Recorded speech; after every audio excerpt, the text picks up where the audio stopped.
부자 되고 싶으시죠? 일한 거에 비해 돈을 많이 벌고 싶으시죠? 아니 근데 왜 그 방법을 알려주는 방송 안 들으세요? 지금까지 여러분이 알던 경제 뉴스의 틀을 확 깨드립니다. 매일 아침 9시 조태현의 생생경제. Stay tuned. Don't go anywhere. FM 94.5MHz YTN 뉴스 FM입니다. HLQV. All about news. YTN News FM. 한국의 뉴스 채널 YTN 뉴스 FM에서 5시를 알려드립니다.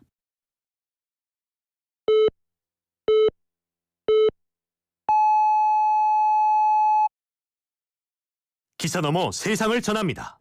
신율의 뉴스 정면 승부. 지금 시작합니다.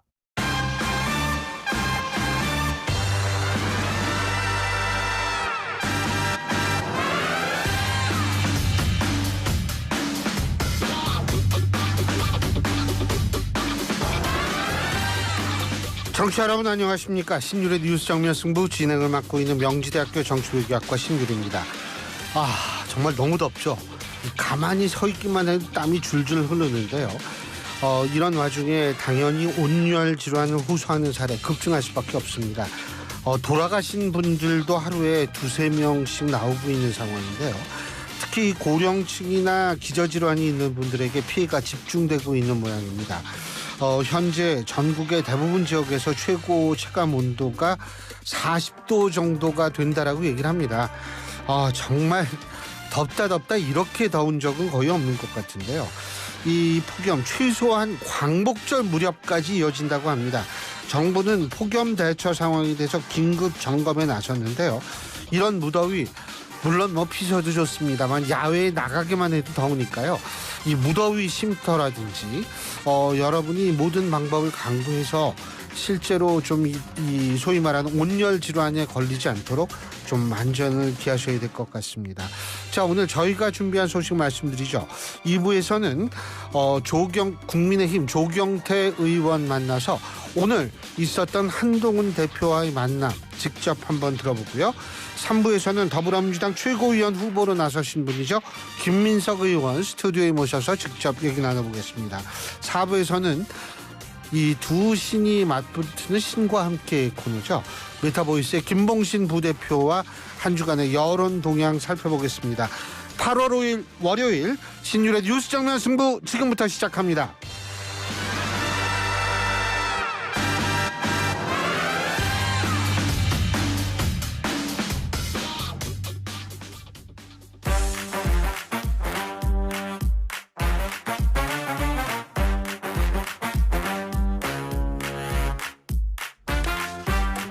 언제나처럼 오늘에 있었던 정치 뉴스 알아보고 함께 생각해보는 뉴스 인앤아웃으로 신율의 뉴스 정면 승부 시작할 텐데요.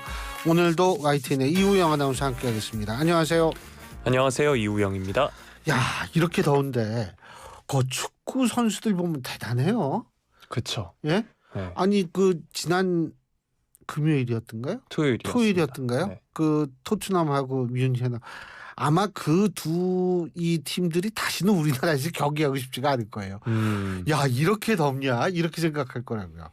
그 경기만 따지면 굉장히 불만족스러울 수도 있었을 것 같은데요. 예. 다만 선수들의 그 코리안 바베큐에 대한 만족감은 상당히 높았던 것 같습니다. 코리안 바베큐 어떤 바베큐? 삼겹살? 삼겹살 이런 걸 먹은 삼겹살. 인증샷이 올라왔는데 굉장히 행복해 보이는 표정들의 인증샷이 많이 올라왔습니다. 삼겹살들 많이 드시죠? 네. 네. 외국 분들. 그 외국 분들이 외국 사람들이 제일 좋아하는 우리나라 음식이 뭘 것 같아요? 불고기? 불고기 네. 순두부. 순두부? 순두부를 제일 좋아해요. 왜죠? 맵지 않나요? 아니 그걸 내가 외국인이에요? 나한테 물어보게? 거의 반 독일 분처럼 늘 얘기하시거든요. 네. 내일부터 진짜 더 이상 방송을 못 하겠거든요. 그러니까 어떻게 조치를 좀 취해 주시든지 우리 박 PD가 근데 살해까지 걸렸잖아요. 교수님이 저랑 이제 더 이상 못하겠다고 하시고 내일부터 이우영의 뉴스 정보로 인사드리도록 하겠습니다. 내가 그럴 줄 알았어. 슬슬 들어오더라고. 진짜. 근데 진짜 순두부 좋아해요. 그러니까 안 매운 순두부 말씀하시는 거죠? 아니 매운 순두부.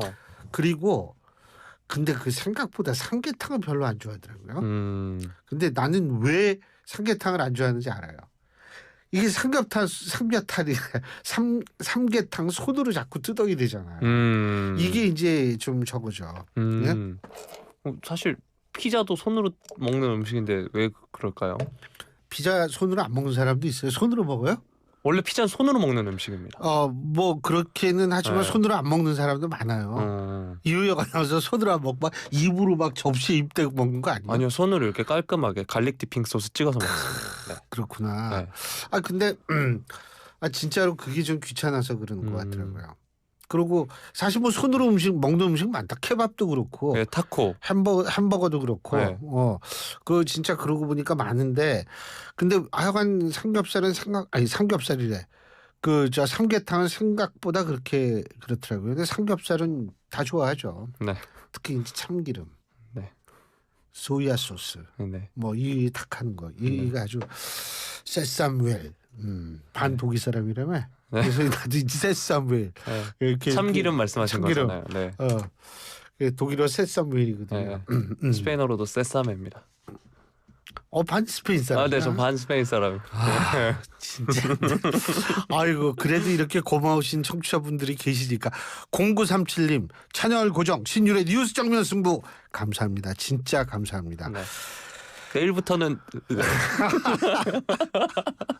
확실하게 처리해 주십시오. 우리 박지혜 PD. 예. 근데 저희가 이런 농담을 할 때마다 예. 밖에서 박지혜 PD의 표정이 굉장히 밝더라고요. 네. 그러니까 나 혼자 고립돼 있는 거네. 고립돼 있는 거네. 내가 그럴 줄 알아. 분위기가 좀 이상하더라고. 내가 오면 뭐 갑자기 말을 하다가 중단하고 말이야. 사람 쳐다보고 좀 이상하더라고. 어쩐지. 그렇지 않습니다. 그렇지 않습니다. 참. 그렇지 않습니다. 그 여러분 제가 좀 불쌍하시면 우물정 0945 샵 0945로 문자를 보내주시면 제가 방송에서 여러분의 의견 최대한도로 반영하겠습니다. 짧은 문자 50원, 긴 문자 100원의 유료 문자임을 말씀을 드립니다. 자, 오늘 더운데 어떤 얘기부터 해볼까요? 네, 통신조회 논란 관련 소식부터 한번 다뤄드릴 텐데요. 검찰이 대선 개입 여론조작 의혹을 수사하고 있는데 이 과정에서 민주당의 이재명 전 대표 등 민주당 의원 10여 명과 보좌진, 언론인 등의 통신 이용자 정보 자료를 대거 조회한 사실이 뒤늦게 알려졌습니다. 이 전 대표는 지난 주말에 자신의 SNS를 통해서 통신 조회가 유행인 모양인데 제 통신 기록도 조회됐다. 통신 이용자 정보가 제공됐다는 내용의 문자 메시지 캡처 화면을 올렸습니다. 서울중앙지검 반부패 수사 일부가 올해 1월 4일 수사를 목적으로 이 전 대표의 성명과 전화번호 등 통신 이용자 정보를 제공받았다는 내용인 건데요. 이외에 민주당의 수많은 의원들, 10여 명의 의원들도 민주당 의원 단톡방에 통신조회 통지 문자 메시지를 받았다는 글을 올리기도 했습니다. 이 검찰의 대규모 통신조회는 화천대유 대주주 김만배 씨가 지난 대선에서 윤석열 대통령에 대한 부산저축은행 수사 관련 허위 사실을 보도해서 대선에 영향을 미치려 했다는 내용의 대선 개입 여론조작 의혹을 수사하는 과정에서 이뤄진 것으로 전해지고 있고요.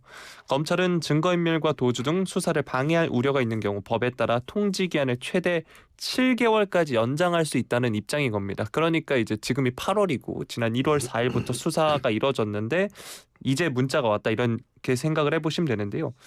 검찰은 대선 개입 여론조작 의혹을 수사하던 올해 1월 초에 그 당시에 대규모 통신자료 조회를 요청한 것으로 알려졌습니다. 검찰의 통신자료 조회 사실이 이재명 전 대표 등에게 개별 통보된 건 지난해 말에 개정돼 올해 1월 1일 시행된 전기통신사업법에 따른 절차라고 하는데요. 헌법재판소가 2022년 7월 사후 통보 절차가 포함되지 않은 통신자료 조회에 대해 헌법 불합치 결정을 내렸고 국회가 지난해 12월 통신자료 조회 시 30일 이내 당사자에게 통지하도록 규정한 전기통신사업법 개정안을 여야 합의로 통과시켰습니다. 검찰은 통신자료 조회를 몇 명이나 했는지에 대해서는 수사 보안 사안이란 이유로 공개하지 않았는데요. 민주당 의원들이 법원 허가를 받지 않아도 된다는 이유로 마구잡이식으로 무더기로 통신 이용자 정보를 가져갔다 이렇게 반발을 하고 있는 상황입니다.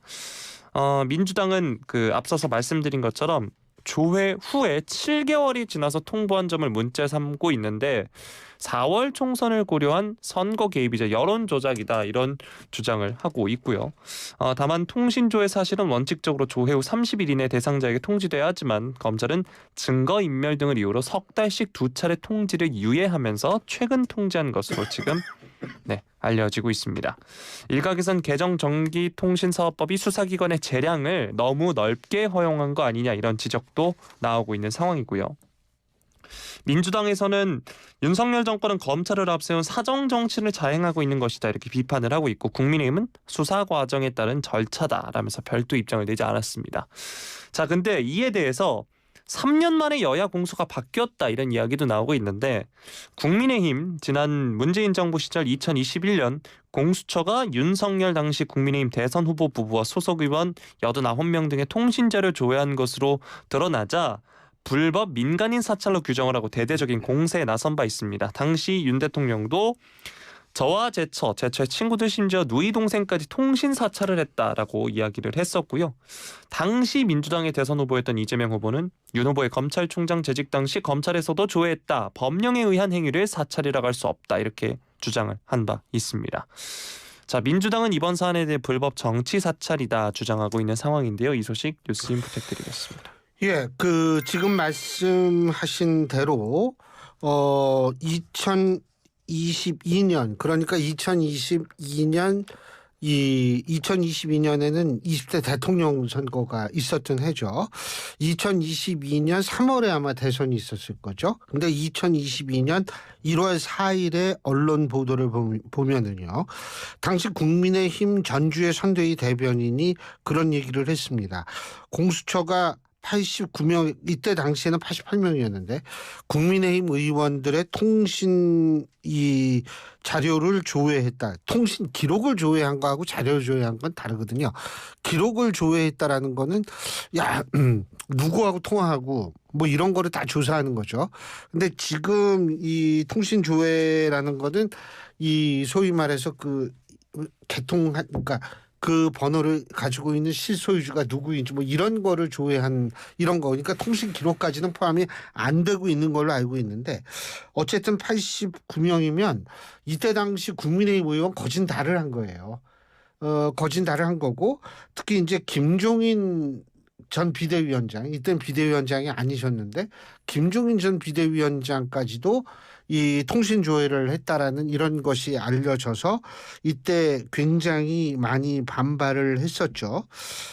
그런데 이제 이게 7개월을 문제 삼는 것 이게 뭐냐면 실제로 1개월이 맞는데요. 국회 전기통신사업법을 2022년 12월에 개정을 했는데 일단 30일 이내에 자신들이 왜 통신 이용자 정보를 조회했는지 그 목적 그리고 누가 했는지 그리고 이 제공받은 날짜 등을 통지를 하게 돼 있는데 증거인멸 우려 등에 한해서 6개월 한도로 유예 가능 다시 말해서 괄호하고 총 7개월 이내에 통보할 수 있도록 되어 있습니다. 그렇기 때문에 이것이 지금 민주당이 뭐 이렇게 얘기를 하는 거에 대해서는 법적으로는 최소한도 하자가 없다 이런 말씀을 드리고요. 사실은 금융 계좌 조회 있죠. 계좌 추적하는 거. 이것도 일반적으로 3개월 이내라고 얘기를 하는데 6개월에 통보되는 경우도 많은 것으로 알고 있어요. 물론 이렇게 그 통신 조회라든지 계좌 추적 당하신 분들은 굉장히 기분이 안 좋죠. 기분이 안 좋고 이런 문제 제기를 할 수 있다라고는 생각할 수 있습니다. 그런데 문제는 뭐냐면 과연 어떠한 목적으로 통신 조회를 하고 계좌 추적을 했느냐. 계좌 추적은 지금 문제가 아닙니다만 통신 조회를 했느냐. 이런 부분도 사실 좀 생각을 해봐야 될 것 같고요. 과거에도 상당히 광범위하게 오세훈 서울시장도 이 통신 조회를 그때 당했었어요. 근데 지방자치단체장을 왜 뒤졌는지 공수처 그러니까 그때 오세훈 시장도 굉장히 이 격한 반응을 보였었거든요. 그렇기 때문에 뭐 오세훈 시장, 김종인 전 비대위원장, 윤석열 당시 후보 그리고 89명에 걸친 국민의힘 의원들 전부 당했었는데 어쨌든 제가 볼 때에는 본인들은 굉장히 그게 문제가 그리고 참 신전대협이라고 아시죠? 신전대협. 신전대협, 그 보수 대학생 단체인데 네. 제가 알기로는 이 신전대협에 있는 그 대학생들의 통신 기록도 된 것 같아요. 이 뭐죠? 이 맞아요. 대학 단체도 통신 조회를 공수처가 당시에 했다는 것이 1월 4일자 디지털 타임스를 보시면 나오게 됩니다. 그러니까 이 심지어 대학생까지 이렇게 했다. 그때 당시에도 굉장히 이게 파문이 컸는데 이게 아마 통신 조회를 하면은 통신 자료 조회를 하면 계속 이런 문제가 발생을 할 거예요. 근데 왜 이것이 어떻게 유용하게 사용됐는지 나중에 결과를 보면 알 수가 있겠죠. 물론 전 당사자들이 반발하는 거는 충분히 이해하고도 남습니다. 예전에 오세훈 시장이나 김종인 전 비대위원장이나 윤석열 후보나 모두 그리고 대학생 단체들, 대학생들도 다 반발이 심했으니까요. 그런데 이게 뭐 지나치게 반응을 했을 경우에는 사실 과거의 얘기가 다시 나올 수도 있으니까요. 그거는 뭐 잘 좀 생각을 해야겠죠. 네. 자, 다음 소식은 경제 관련 소식입니다. 제 주변에서도 오늘 이 관련 인증샷이 많이 올라왔었는데요. 친구가 많다니까. 네. 친구가 많아요. 보면 이유영 아나운서. 네, 그렇습니다. 아니 저 문자 다 보내시는 분들 친구 아니야. 여론입니다. 늘 말씀드리죠. 아니야. 네. 친구예요. 네. 네. 미국발 악재의 코스피 그리고 코스닥 모두 폭락하고 있다라는 소식인데요. 그래서 사이드카를 발동을 하고 서킷 브레이커까지 발동했다는 소식 많이들 접하셨을 겁니다. 일단 서킷 브레이커 1단계가 발동이 됐다고 하는데 코스피가 오늘 오후 2시 14분 기준, 코스닥은 그보다 앞선 오후 1시 56분에 발동이 됐습니다. 사이드카는 프로그램 매매 호가 효력 일시정지 제도를 말합니다. 이게 선물 시장의 급등락이 현물 시장에 과도하게 파급되는 것을 막기 위한 안전장치인데 선물 가격이 기준가 대비 플러스 마이너스 5% 이상인 상황이 1분간 지속하는 경우 발동이 되고요. 서킷 브레이커는 증권시장에서 거래를 일시 중단하는 제도인데 경제 용어로는 이제 주식시장에서 주가가 급등이나 급락하는 경우 참여자에게 투자에 대해 냉정하게 판단할 수 있는 시간을 제공하기 위해 거래를 일시 정지하는 제도를 뜻하는 단어입니다. 서킷 브레이커 1단계의 경우에는 전 거래일 종가보다 8% 이상 떨어질 때 발동이 됩니다. 모든 주식 거래 20분 동안 중단이 되고요. 이후 10분 동안은 단일가 매매로 거래가 재개가 되는데 이 코스피와 코스닥 모두 서킷 브레이커가 발동이 됐던 게 코로나19 유행으로 투자 심리가 얼어붙었던 지난 2020년 3월 19일 이후 처음이라고 합니다. 그리고 서킷 브레이커에 앞서서 오전 11시에는 코스피, 오후 1시 5분엔 코스닥 사이드카가 발동되기도 했는데요. 오늘 장중 내림폭이 워낙 큰 만큼 큰 상황입니다. 코스닥도 폭락하고 있는 상황이고요. 이렇게 주식시장이 급락세를 보이는 이유는 미국의 경기 침체 우려가 커지고 있기 때문이다라고 합니다. 지난주에 이제 미국 경제 지표가 모두 좋지 않았었는데 구매자 관리 지수가 예상치를 밑돌아서 제조업 경기 위축 신호가 나오면서 전 거래일에도 급락을 했었고요. 금요일에 발표된 고용 지표에도 경고등이 커진 바 있습니다. 뉴욕 증시가 하락한 채 문을 닫았는데 이 여파로 우리 증시도 휘청이고 있는 겁니다. 미국발 악재뿐만 아니라 이란의 이스라엘 공격 가능성도 더해지면서 한동안 증시 변동성이 커질 것으로 보이는데 우리뿐만 아니라 아시아 금융시장 전체가 타격을 입었습니다. 일본 주식시장이 가장 큰 타격을 입은 것으로 지금 전해지고 있고요. 대만 역시 피해를 겪고 있는 것으로 지금 전해지고 있습니다. 오늘 앞서서 사이드카가 발동됐을 때 최상목 부총리 겸 기획재정부 장관이 각별한 대응체계 유지를 당부하기도 했고요. 관계기관과 함께 높은 경계심을 갖고 24시간 모니터링 체계를 유지해달라라고 이야기하기도 했습니다. 자, 앞서서 말씀드린 것처럼 미국발 악재뿐만 아니라 중동발 리스크까지 더해지면서 한동안 증시 변동성은 커질 것으로 보입니다.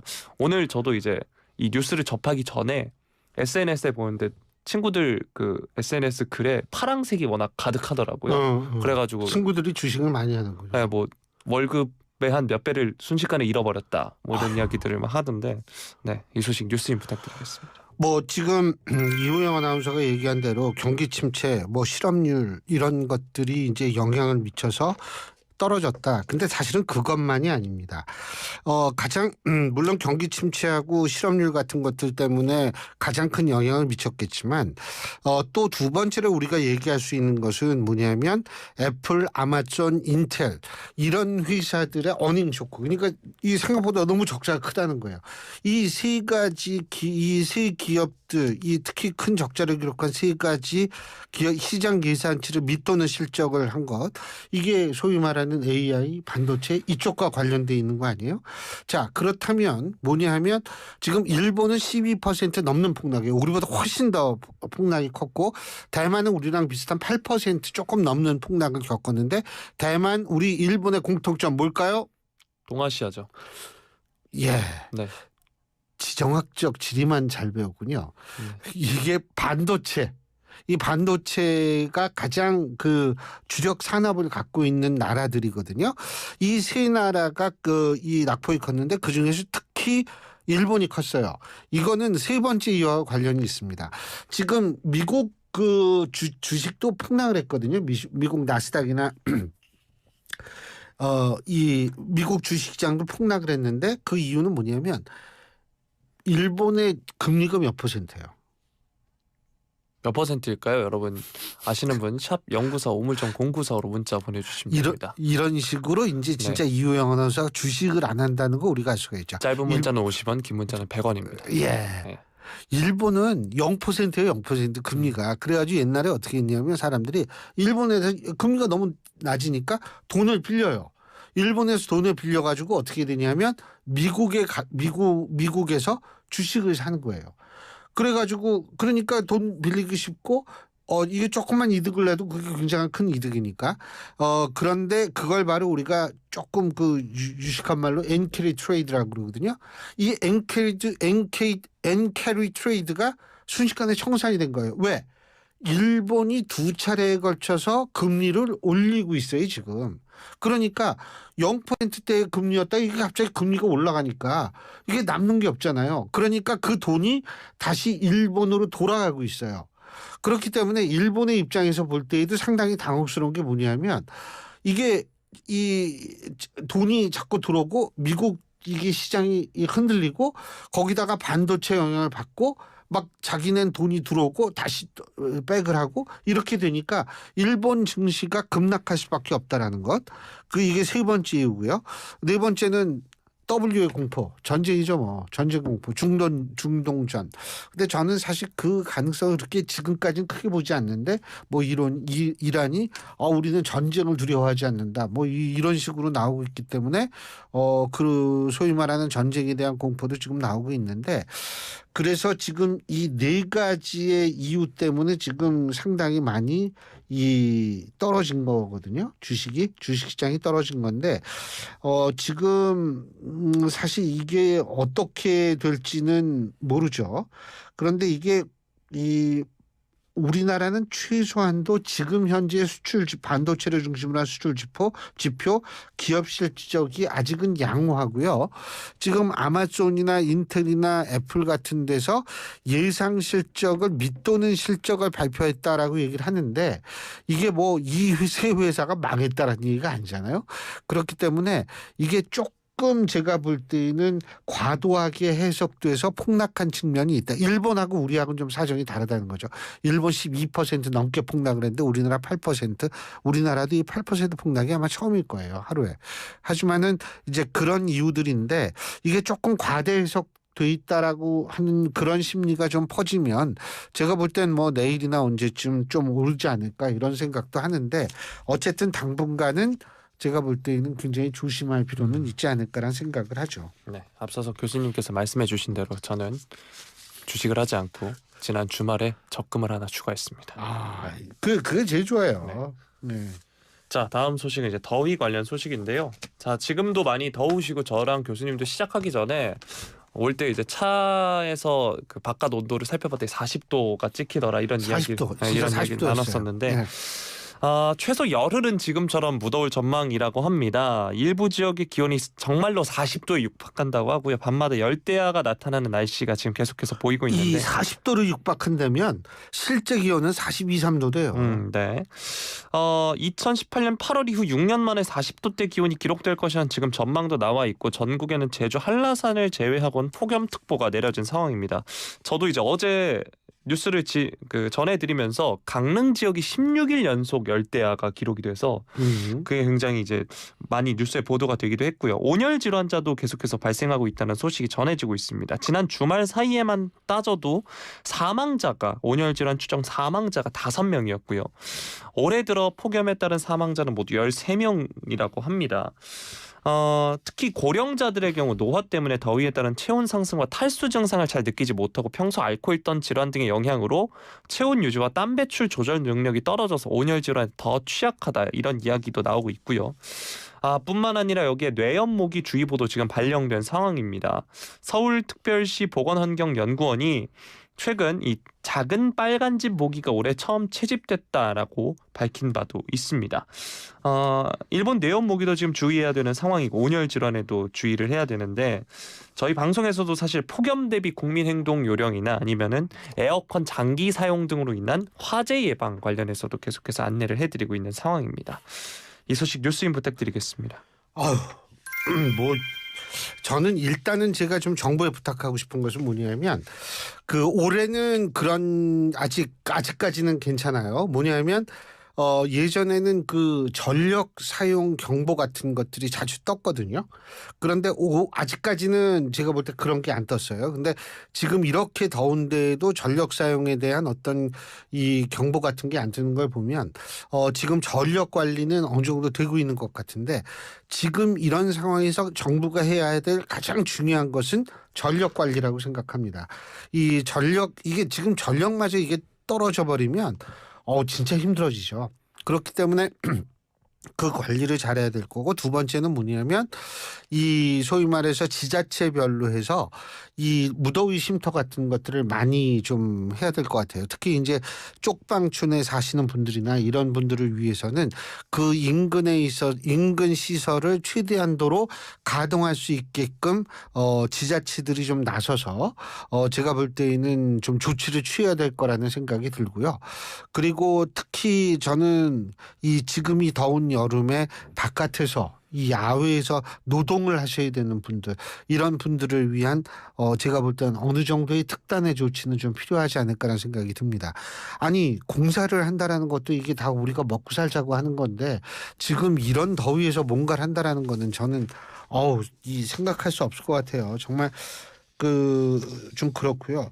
근데 말라리아 얘기는 들어갔어요. 이제 그 모기는 어디 갔나? 말라리아 얘기는 또 그새 들어갔더라고요. 어디 갔는지 한번 물어보세요. 모기한테. 전화 한번 해보겠습니다. 네. 어디 갔나 봐요. 네. 네. 그게 다행이에요. 그 말라리아 어디 간 거 보면. 예. 자, 오늘 여기까지 하고요. 네. 자, 다음 순서는 우리가 당분간 계속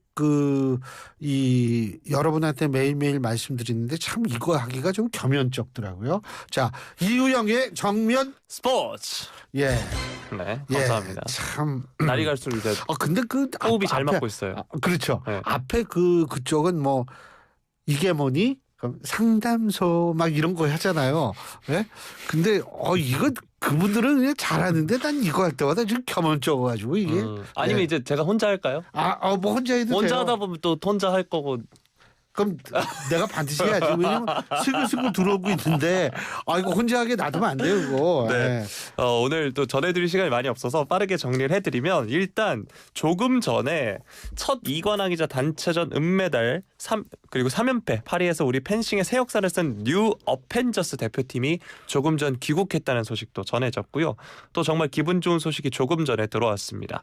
조영재 선수 사격 남자 25m 권총 속사 결승에서 은메달을 따냈다는 소식 지금 조금 전에 전해져서 우리 대표팀은 금메달 10개, 은메달 8개, 그리고 동메달 7개, 총 25개 메달로 종합순위 현재 6위를 기록하고 있는 상황입니다.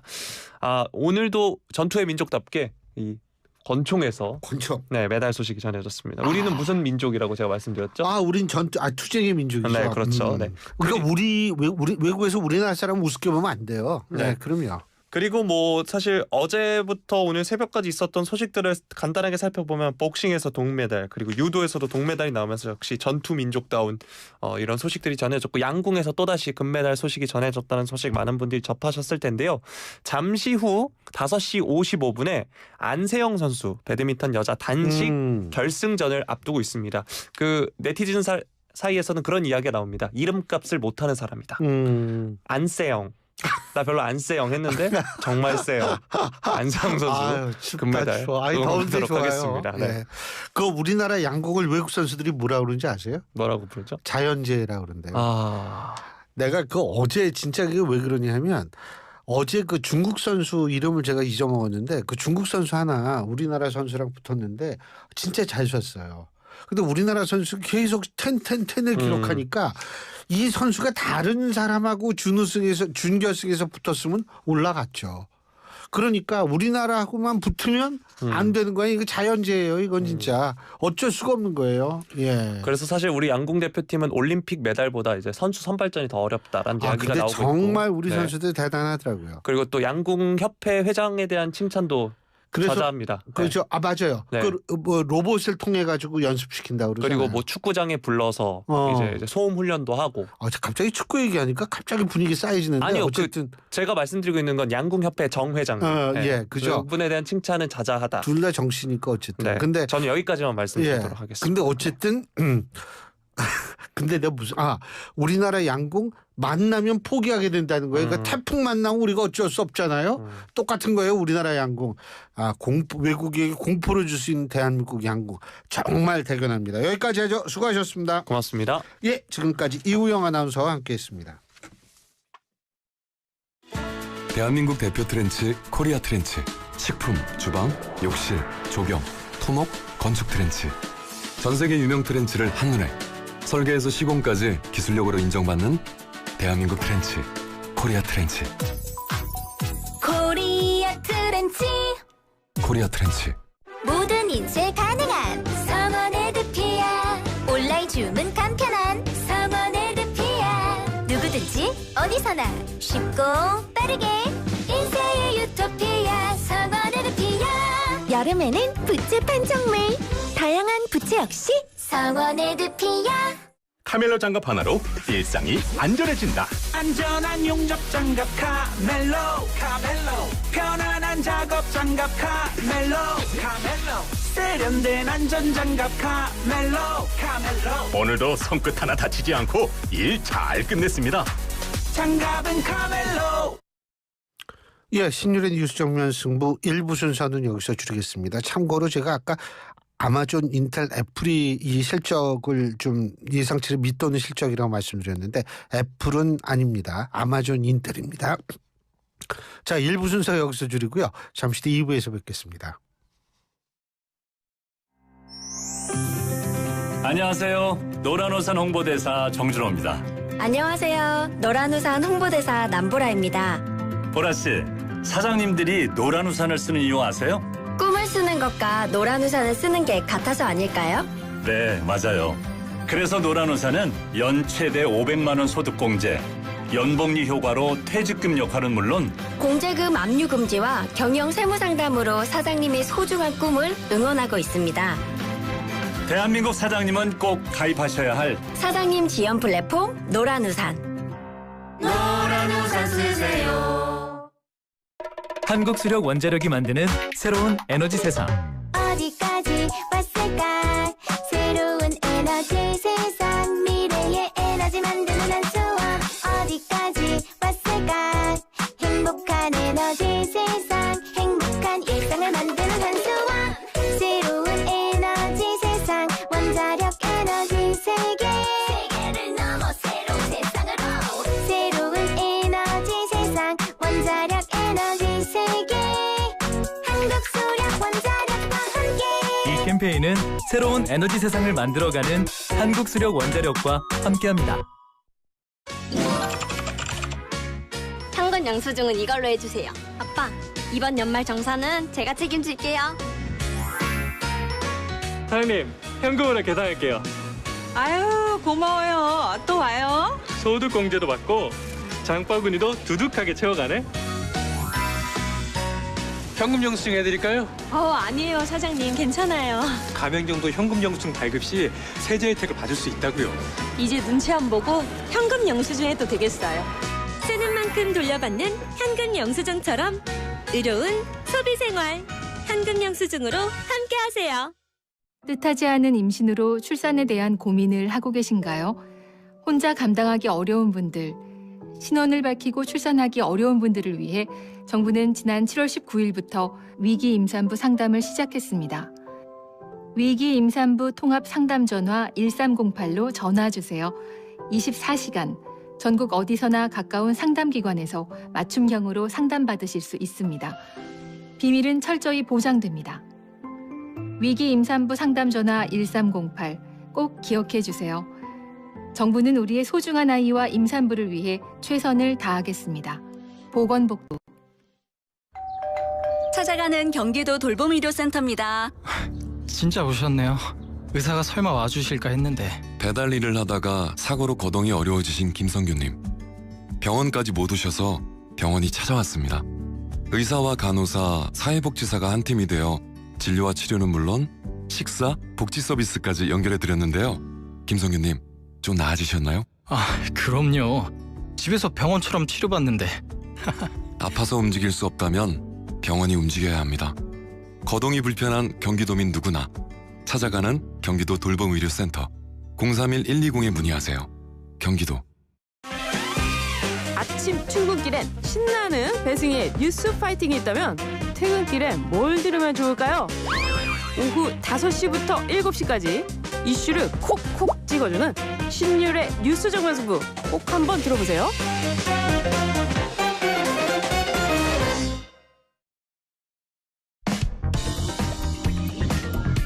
진실을 파헤칩니다. 진짜 뉴스와의 정면 승부.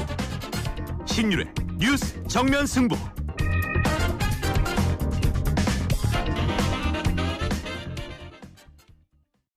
안녕하세요. 베스트 슬립 대표 서진원입니다. 파리 올림픽 대한민국 선수단 숙소에 베스트 슬립 매트리스가 함께합니다. 최고의 플레이는 최고의 수면으로 베스트 슬립이 대한민국 국가대표의 숙면을 책임지겠습니다. 대한민국 국가대표 공식 침대 매트리스 베스트 슬립. 골프용품 살 땐 딜팡! 딜팡 골프용품은 딜팡 할인 터져 팡팡 딜팡 골프용품은 딜팡. 신규 가입 후 첫 구매 시 인기 골프용품이 단돈 100원부터 지금 검색하세요. 딜팡 코인딜. 오늘을 기록하는 소리, 내일을 준비하는 소리, 그리고 인생을 돌아보는 소리. 모두의 성장을 고민하는 브랜드 오럼, 오래도록 가치 있는 평생 소장품을 만듭니다. 당신의 이야기가 완성되는 곳. 예, 신율의 뉴스 정면 승부 2부 시작합니다. 오늘 2부 정면 인터뷰에서 만나볼 분, 국민의힘 최다선 의원이시죠? 국민의힘 조경태 의원 만나보겠습니다. 의원님 안녕하십니까? 네, 안녕하세요. 조경태입니다. 예, 오늘 점심 맛있게 드셨습니까? 네네네. 제가 이거 점심을 여쭤본 게 오늘 저 한동훈 대표 만나셨죠? 같이 식사하셨죠? 네, 그렇습니다. 오늘 예. 점심 같이 했습니다. 예, 어떤 얘기 하셨어요? 일단 이제 새 대표로 이제 선출되신 이후에 예. 아마 우리 다선 의원 중심으로 해서 이렇게 쭉 이제 여론을 좀 들어보고 그리고 당의 결속을 좀 다져보자 하는 그런 만남의 시간을 계속 이어서 하고 있는 것 같습니다. 전당대회 때 너무 치열하게 서로가 경쟁하지 않았습니까? 네. 이것을 이제 넘어서서 우리 국민의힘에 소속되어 있는 의원들과 좀 더 많은 소통을 통해서 좀 당의 결속을 더 다지기 위한 그런 만남이었다 해보시면 되겠습니다. 예, 사실 조경태 의원님께서는 나경원 의원 진영의 좌장을 맡고 계셨는데 지금 조경태 의원님이 보실 때 지금 그 후보들 간의 어떤 그런 논쟁에 따른 후유증은 어느 정도 가라앉았다고 보십니까? 현재까지는 한 대표가 좀 압도적인 지지, 63%의 지지를 얻어서 당선되지 않았습니까? 예. 따라서 그런 상대 후보들의 입장에서는 대체적으로 승복하는 그런 분위기라고 보고 있고요. 예. 다만 좀 더 많은 의원들이나 당원들을 결속해내기 위해서는 많은 당원들과 의원들을 만나서 또 설득과 설명과 또 화합을 위한 그런 노력들을 계속 하고 있고 또 계속 해야 된다 이렇게 생각을 합니다. 그 신임 정책위의장 임명 과정에 대해서 조금 한동훈 대표의 설명이 좀 있었나요 오늘? 네, 특별한 말씀은 없었고요. 다만 이제 한동훈 대표께서는 지금 현재로 원내에 어떤 소속되어 있는 분이 아니지 않습니까? 예. 본인이 살신성인하는 마음으로 당시에 얼마든지 비례대표나 또 기타 또 당선 안정권에 있는 그런 공천이 가능했음에도 불구하고 본인은 그 기득권을 포기했거든요. 그리고 그러다 보니까 지금 원내에 몸담고 있지 않고 있기 때문에 원내가 지금 돌아가는 상황이라든지 또 원내에서 해야 될 여러 가지 정책들이나 법률안들이 있지 않습니까? 예. 이런 부분에 대해서 좀 더 긴밀하게 협력할 수 있는 정책위 의장이 필요했던 것 같고요. 그런 의미에서 이번에 새로운 정책위 의장이 선출되지 않았나 이렇게 보고 있습니다. 오늘 한동훈 대표가 대통령과의 만남에 대해서 특별한 언급은 없었나요? 예, 특별한 언급은 없었습니다. 그냥 앞으로 여러 가지 상황에서 좀 더 열심히 노력해서 잘해보겠다는 그런 말씀을 주셨고요. 예. 특히 우리 보수 진영이 국민들 입장에서 봤을 때 좀 더 민생을 챙기고 좀 더 국민들을 위한 집권 여당으로서의 그런 모습들을 보여줘야 된다는 그런 어떤 생각을 좀 하고 있는 것 같습니다. 예를 들면 지금 폭염으로 인해서 지금 계속 열대야가 계속되고 있지 않습니까? 그리고 많은 국민들이 어려워하고 힘들어하는 이런 상황에서 좀 더 냉방 시설이라든지 이런 전기 요금과 관련돼서 조금 더 세밀하게 우리 당에서 좀 챙겨야 되지 않을까 하는 그런 민생과 관련된 말씀도 주셨거든요. 그래서 저는 이런 변화들이 우리 좀 더 발빠르게 우리 국민들께 다가선다면은 좀 새로운 대표에 대한 기대감이 더욱 높아지지 않을까 이렇게 보고 있습니다. 윤상현 의원은 한동훈 지도부 인선에 대통령실 가교 역할이 없어서 아쉽다 이런 얘기를 한 모양이던데요. 어떻게 보십니까? 역대 보면은 어쨌든 어떤 특정 인물에 의해서 가교 역할이 되는 것보다도 시스템에 의해서 당정 간에 건강한 관계가 유지되는 것이 훨씬 더 생산적이고 훨씬 더 국민들이 봤을 때도 좀 좋아 보이지 않을까 이렇게 보고 있거든요. 그래서 당에서의 좀 더 정부에 건의할 거라든지 좀 더 추진해 나갈 수 있는 그런 부분이 정부가 좀 미진하다 하면은 당에서 그것을 좀 이끌어 나가는 형태로 그렇게 가는 것이 또 국민들의 또 눈높이에도 맞는 것 같습니다. 예를 들면은 방금 말씀드렸다시피 좀 국민들이 매우 어려운 상황에 있을 때 당에서 결심하고 결단해서 정부의 협력을 이끌어내는 그런 모습들이 저는 국민들이 봤을 때는 훨씬 더 좋아 보인다 이렇게 보고 있거든요. 그래서 단순히 어떤 특정인들에 의한 가교 역할도 매우 중요하지만 그것보다도 당과 대통령실과의 어떤 시스템에 의한 그런 어떤 협력 관계와 또는 때로는 또 긴장 관계, 건강한 긴장 관계가 좀 유지되는 것이 좋겠다 이런 생각을 합니다. 예, 긴장은 필요하다 이 말씀이시네요, 그죠? 그렇습니다. 그렇게 함으로써 너무 우리가 어떤 수직적인 관계, 또 종속적인 관계에 있다고 하면은 과연 국민들이 우리 당을 신뢰할 수 있겠냐 이런 생각을 하거든요. 네. 그러니까 지금 일단은 당정 관계는 그렇게 큰 문제 없이 굴러가고 있다 이렇게 이해해도 될까요?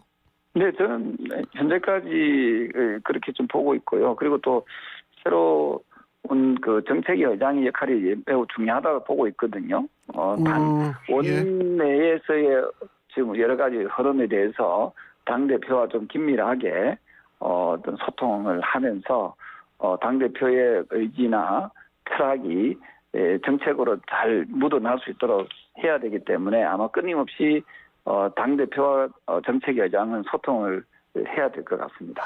예.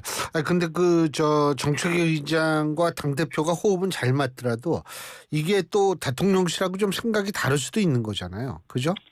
네, 그런 부분에 대해서는 한 대표의 역할이 매우 중요하고요. 또 최근에 언론에 보면은 뭐 친윤이다, 친한이다 이렇게 막 표현을 하고 있더라고요. 예.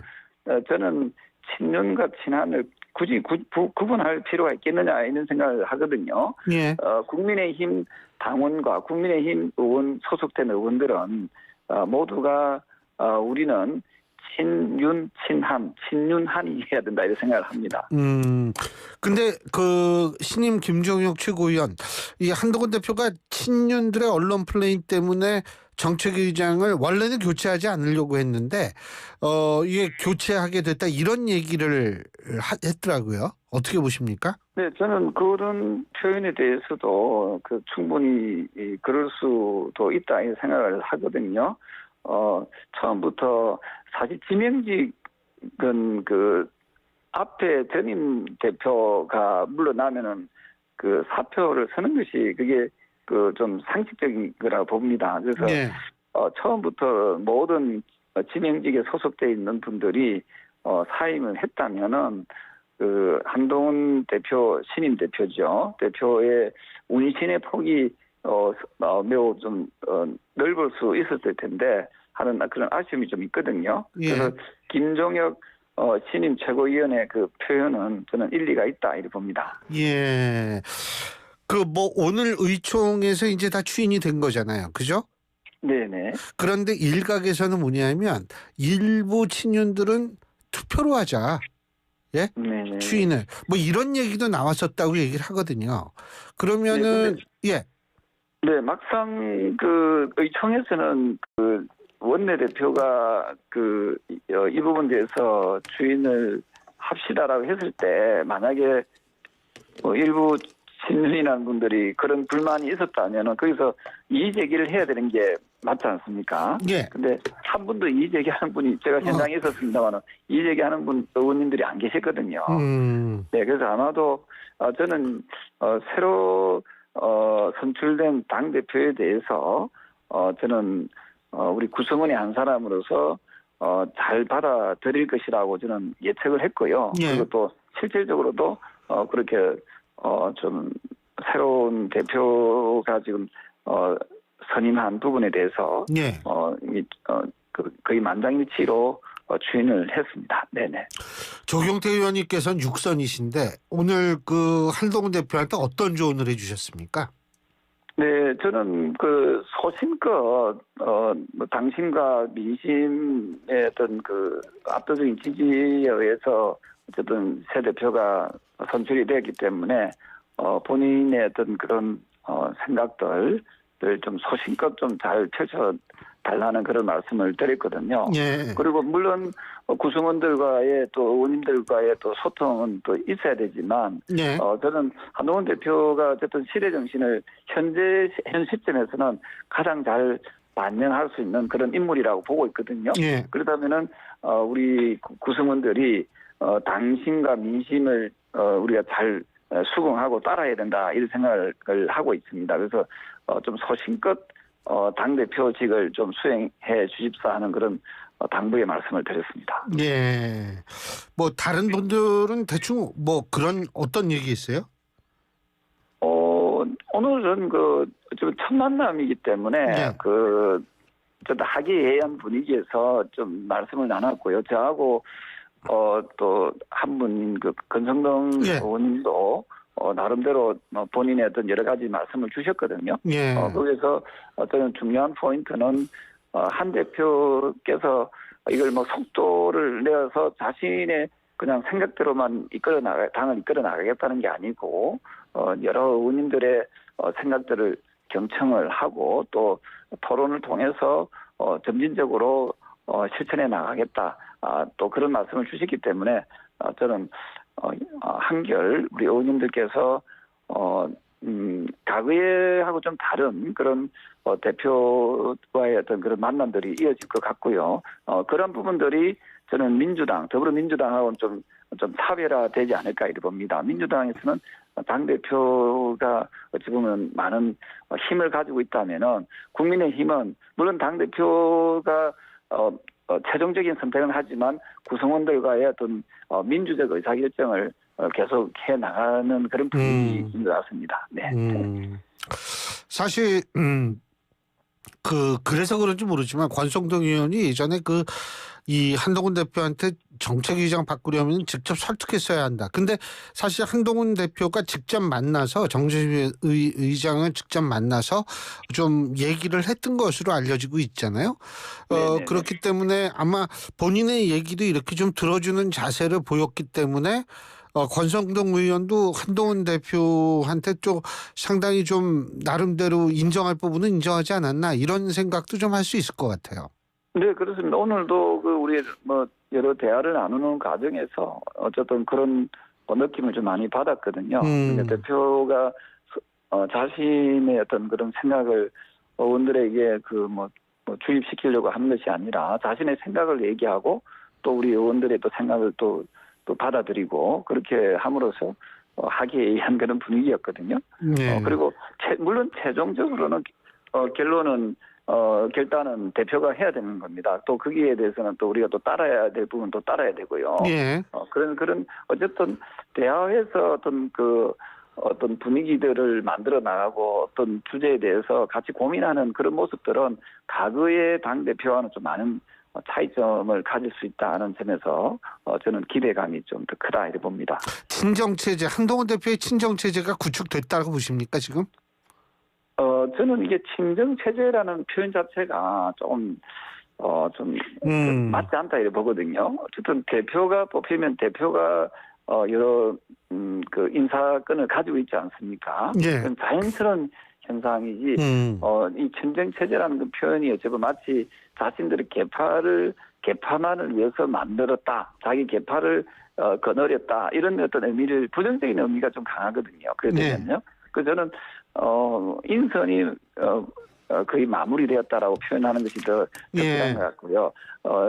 한동훈 대표는 정치계에 들어온 지가 얼마 되지 않지 않습니까?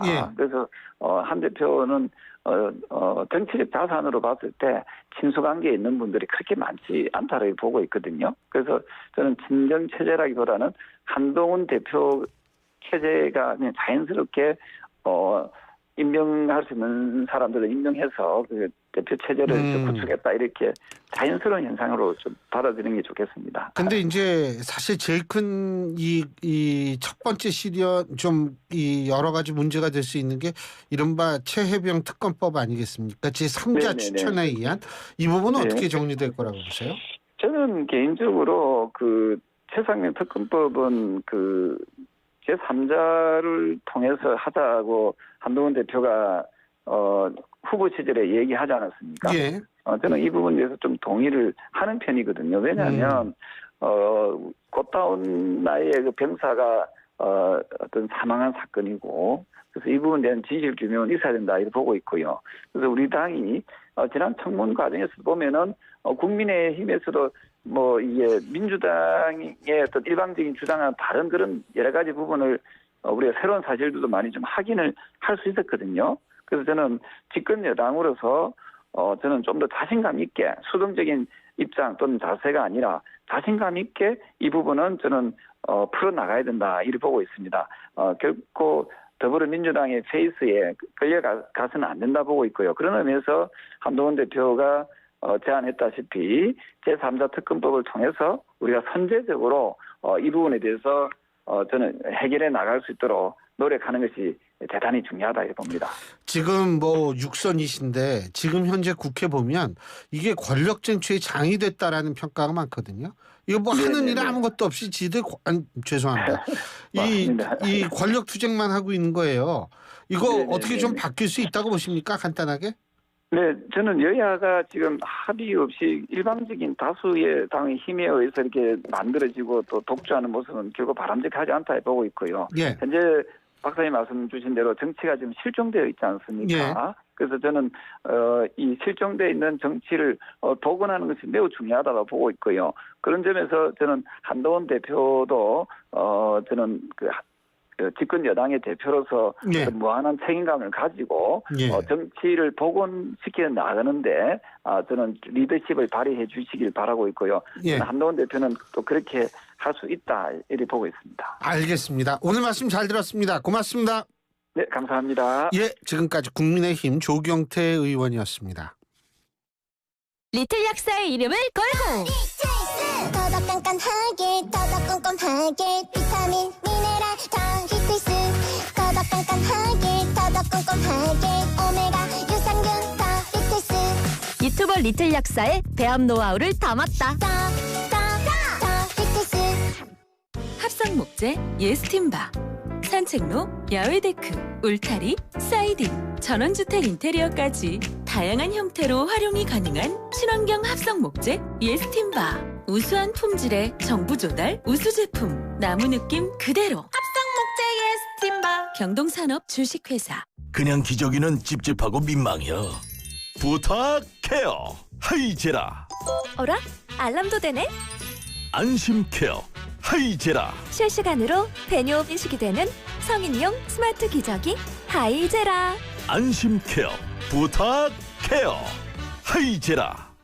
오늘은 또 뭘 먹을까? 점심 전쟁 메뉴 전쟁 출출하니 킹콩 입맛 도는 킹콩 보는 순간 구집에서 배부르네 킹콩 매일매일 같은 메뉴 바꿔보자 회식 장소 신상 가득 무한 리필 킹콩 하면 부대찌개 부대찌개 하면 킹콩 부대찌개.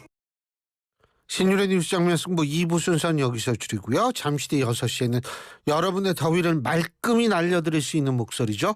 최희 아나운서가 전해드리는 뉴스 들으시겠습니다. 전 3부에서 뵙죠. 우리들의 희망은 오직 한 가지. 어린이를 잘 키우는 데 있을 뿐입니다. 다 같이 내일을 살리기 위하여. 1923년 소파 방정환이 발표한 어린이 해방선언의 일부입니다. 암울한 일제강점기에도 어린이라는 미래가 있어 희망을 품을 수 있었고 100년이 지나 대한민국은 선진국이 되었습니다. 하지만 지난해 말 한국의 합계 출산율은 0.6명대로 인구 소멸 수준. 다시 희망을 그려야 합니다. 아이를 낳고 키우고 싶은 여건. 아이가 안전하고 행복한 사회를 만드는 것. 아이들이 우리의 내일입니다. 존중과 포용, 더 나은 대한민국. 우리 곁엔 우리가 있다. 우리금융그룹과 YTN이 함께합니다.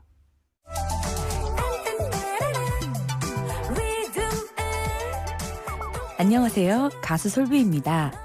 더위 피해 휴가 떠나는 분들 많으시죠? 즐거운 여행길 되시라고 휴가철 안전운전 수칙 알려드릴게요. 휴가철에는 장거리 운전이 늘어나다 보니 교통사고 발생률도 평상시보다 6% 이상 증가하는데요. 출발 전 차량 상태 체크 중요합니다. 타이어 손상은 없는지, 공기압은 적정한지 살피고요. 차 안에서 전 좌석 안전띠 착용 필수인 거 아시죠? 장거리 운전에 필요하다면 휴게소나 졸음쉼터에서 쉬어가시는 것도 잊지 마시고요. 고속도로 갓길 운전은 절대 안 됩니다. 기본을 지키는 운전이 우리의 생명을 지킨다는 사실 꼭 기억해 주세요. 교통안전 1분 톡. 국토교통부와 한국교통안전공단이 함께합니다. 속도를 줄이면 사람이 보입니다. 지금 시각은 5시 57분입니다. YTN News FM 삼성과 함께하는 YTN 라디오 57분 날씨와 교통정보입니다. 1년 중 가장 더운 시기에 접어들고 있어서 거기에 습도도 높아서 무척 덥습니다. 전국적인 폭염은 앞으로 10일 이상 더 길게 이어지겠고요. 현재 동해안을 제외한 전국 곳곳에 수일째 폭염 경보가 발효 중입니다. 내일도 습도 높은 무더위가 예상되고요. 한낮에 서울과 춘천은 33도, 대전과 광주는 34도까지 오르겠고요. 뜨거운 열기가 쌓이면서 내륙을 중심으로 소나기 구름이 발달하고 있습니다. 서울시내 자동차 전용도로 위로 강변북로 일산 쪽으로는 반포대교에서 성산대교까지 답답하게 묶여 있고요. 성산대교 다리 위에서는 남단에서 북단 쪽으로 정체 나타나고 있습니다. 올림픽대로 공항 쪽으로 동호대교에서 가양대교까지 비교적 길게 정체되고 있고요. 지금 강변북로는 원효대교에서 동호대교까지 20여 분 정도 걸리고 있습니다. 경부고속도로는 한남나들목에서 양재까지 36분 정도 필요하고요. 분당 수서로도 수서에서 탄천 1교까지 더디게 통과하고 있습니다. YTN 라디오 57분 날씨와 교통정보였습니다.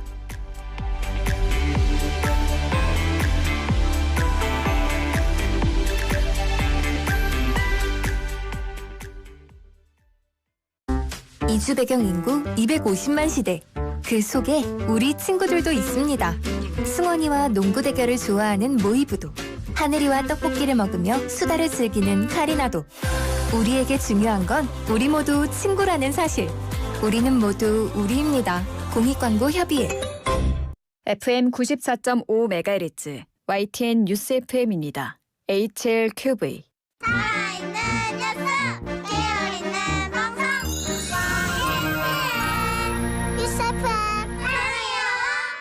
한국의 뉴스 채널 YTN 뉴스 FM에서 6시를 알려드립니다.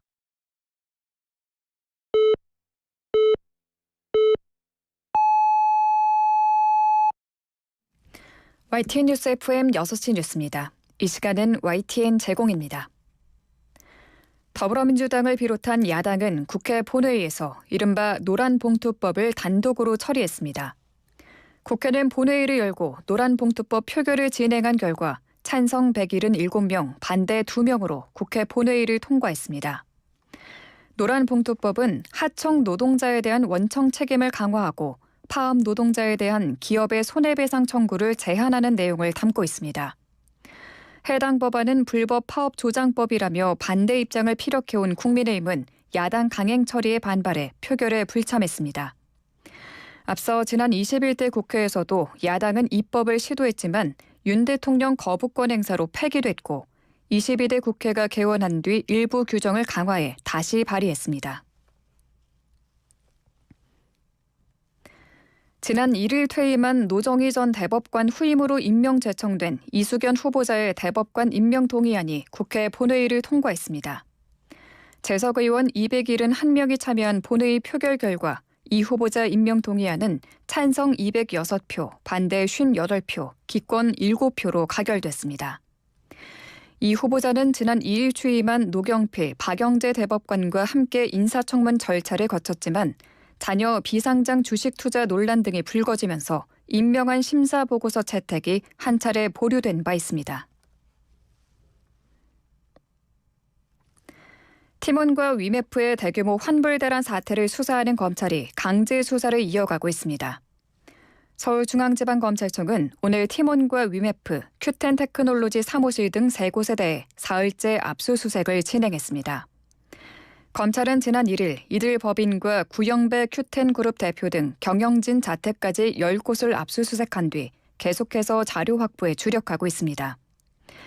수사팀은 이후 압수수색으로 확보한 증거물과 이시준 본부장 진술 등을 바탕으로 경영진 소환 조사도 이어갈 것으로 보입니다. 미국발 경기 침체 우려에 코스피와 코스닥 모두 사이드카에 이어 서킷 브레이커가 발동됐습니다. 한국거래소는 코스피에 오늘 오후 2시 14분, 코스닥에는 그보다 앞선 오후 1시 56분에 서킷 브레이커 1단계를 발동했다고 밝혔습니다. 서킷 브레이커 1단계는 전거래일 종가보다 8% 이상 떨어질 때 발동됩니다. 1단계에는 모든 주식 거래가 20분 동안 중단되고 이후 10분 동안 단일가 매매로 거래가 재개됩니다. 코스피와 코스닥 서킷 브레이커 발동은 코로나19가 유행해 투자 심리가 얼어붙었던 지난 2020년 3월 19일 이후 처음입니다. 일본 증시가 전거래일보다 12.4% 폭락하며 장을 마감했습니다. 일본 니케이 지수는 전거래일 종가 35,909보다 4,451포인트, 12.4% 급락한 31,458을 기록했습니다. 이는 3,836포인트 떨어졌던 1987년 10월 20일 블랙 먼데이를 뛰어넘는 최대 낙폭입니다. 특히 장중한 때 13%대까지 급락세를 보이면서 4,700포인트 넘게 하락하기도 했습니다. 니혼게이자이 신문은 미국의 7월 고용 통계에 따른 미국 경제 침체 우려로 투자 심리가 얼어붙었다며 기관과 개인 투자자 등 시장 참가자 전원이 주식 매도로 움직였다고 분석했습니다. 이스라엘 보안당국이 이란의 보복 공격에 대비해 고위 지도자 은신용 지하 벙커를 마련했다고 현지 최대 뉴스 사이트 왈라가 현지 시간 4일 보도했습니다. 정보기관 신베트가 예루살렘에 만든 이 벙커에서 총리 등 이스라엘 지도자들은 이란과 전면전이 벌어졌을 때 장시간 안전하게 머물 수 있습니다. 현존하는 무기의 타격을 견딜 수 있도록 설계된 이 벙커에서 지도자들은 군 지휘와 통제를 할 수 있으며 텔아비브에 있는 국방부와도 통신이 가능하다고 왈라는 밝혔습니다. 지난달 31일 이란은 자국 수도 테헤란에서 하마스 최고 정치 지도자인 이스마일 하니에가 암살당하자 그 배후로 이스라엘을 지목하고 보복을 예고했습니다. 끝으로 날씨입니다. 연일 밤낮 없는 무더위가 기승을 부리고 있습니다. 강원도 강릉에선 17일째, 서울은 15일째 열대야가 이어지고 있습니다. 현재 동해안을 제외한 전국 곳곳에서 수일째 폭염경보가 발효 중입니다. 내일도 습도 높은 무더위가 예상되는데요. 서울의 한낮 기온 33도, 대전과 광주 34도까지 오르겠습니다. 체감온도는 이보다 더 높겠습니다. 한편 오늘 밤까지 전북 동부와 경북 남부 내륙에 많게는 80mm 이상, 그 밖의 지역은 5에서 60mm의 소나기가 예상됩니다. 강한 소나기가 돌풍과 벼락을 동반해 요란하게 쏟아질 수 있어 교통안전에 각별히 유의하셔야겠습니다. 당분간 밤더위는 더 심해지겠습니다. 밤사이 서울과 강릉 27도, 대전과 광주 26도가 유지되면서 열대야가 지속되겠습니다. 서울 지역 현재 기온 33도, 습도는 65%입니다. 아나운서 최휘였습니다. 안녕하세요. 상상을 현실로 만드는 건축가 이성범입니다. 넘치는 크리에이티브로 마음을 움직이는 공간을 설계하기 위해 제가 선택한 건 GW 캐드입니다. 국내 대표 건설사들이 선택한 대체 불가의 캐드. 대한민국을 디자인하다. GW 캐드. 카멜로 장갑 하나로 일상이 안전해진다. 안전한 용접 장갑 카멜로 편안한 작업 장갑 카멜로 세련된 안전 장갑 카멜로 오늘도 손끝 하나 다치지 않고 일 잘 끝냈습니다. 장갑은 카멜로. 한국일보 제휴 6시 뉴스를 마칩니다. 이어서 신율의 뉴스 정면 승부 3부가 방송됩니다. YTN 뉴스 FM. 광명동굴에 공룡이 나타났어요. 1억 5천만 년 전에 멸종된 공룡들이 광명동굴에 나타났어요. 새로운 기술과 특수 효과로 만든 살아 움직이는 공룡들의 세상. 광명동굴 공룡 탐험전 다이노 포레스트. 직접 만지고 체험할 수 있는 공룡들이 기다리고 있습니다. 대한민국 최고의 동굴 테마파크 광명동굴 라스코 전시관으로 여러분을 초대합니다. 중생대 공룡의 숲 탐험을 통해 과학 지식뿐 아니라 생명의 탄생까지 느낄 수 있는 최고의 순간을 경험해보세요. 광명동굴 공룡 탐험전은 함께하는 시민 웃는 광명시가 함께합니다. 안녕하세요. 매주 일요일 저녁 이성규의 행복한 쉼표 잠시만요를 진행하고 있는 서울시립대 교수 이성규입니다. 배리어프리라는 말을 들어보셨나요? 휠체어를 탄 사람이 편하게 이동할 수 있도록 문턱을 없애자는 운동으로 물리적, 제도적 장벽을 제거하는 것을 의미합니다. 일상에서도 누구나 배리어프리를 실천할 수 있는데요. 바로 장애인에 대한 차별과 편견, 마음의 벽을 허무는 것입니다. 모두가 행복한 세상, 작은 실천에서부터 시작됩니다. 장애인 인식 개선 캠페인 한국장애인재단과 YTN 라디오가 함께합니다. 반갑습니다. 경기도의회 의장 김진경입니다. 제11대 경기도의회가 후반기 새로운 여정을 시작합니다. 방향도 목표도 오직 1,410만 경기도민을 위한 의정활동으로 앞으로의 2년 도민들께 희망이 되는 존재로 자리매김하겠습니다. 도민 여러분의 목소리를 들려주십시오. 경기도의회가 힘이 되겠습니다. 이 캠페인은 경기도의회가 함께합니다. 제주 삼다수와 함께하는 YTN 캠페인 생명의 근원 물. 고대 이집트인들은 모든 생명이 물로부터 만들어졌다고 믿었습니다. 그러기에 나일강의 신으로 불리는 하피는 매우 숭배됐죠. 그가 만들어낸 물은 사막의 오아시스를 채우고 푸른 초원을 만들고 하늘의 이슬을 내렸다고 전해집니다. 문명의 시작이자 생명의 젖줄이었던 물. 고대 이집트인들에게서 오늘날 물에 대한 소중한 가치를 다시 한번 일깨워 봅니다. 이 캠페인은 우리가 믿는 물, 제주 삼다수와 YTN 라디오가 함께합니다. 엄마, SNS에 올린 영상을 친구들이 보고 자꾸 놀려요. 그럼 지우면 되지. 어릴 때 만든 계정이라 비밀번호를 잊어버려서 지울 수가 없어요. 어머, 그럼 어떡하지? 걱정하지 마세요. 지우개 서비스가 해결할게요. 지우개 서비스는 개인정보가 노출된 게시물을 스스로 삭제하지 못하는 아동 청소년을 위해 게시물 삭제를 지원하는 정부 서비스예요. 지금 개인정보 포털에서 신청할 수 있어요. 이 캠페인은 개인정보보호위원회와 한국인터넷진흥원이 함께합니다.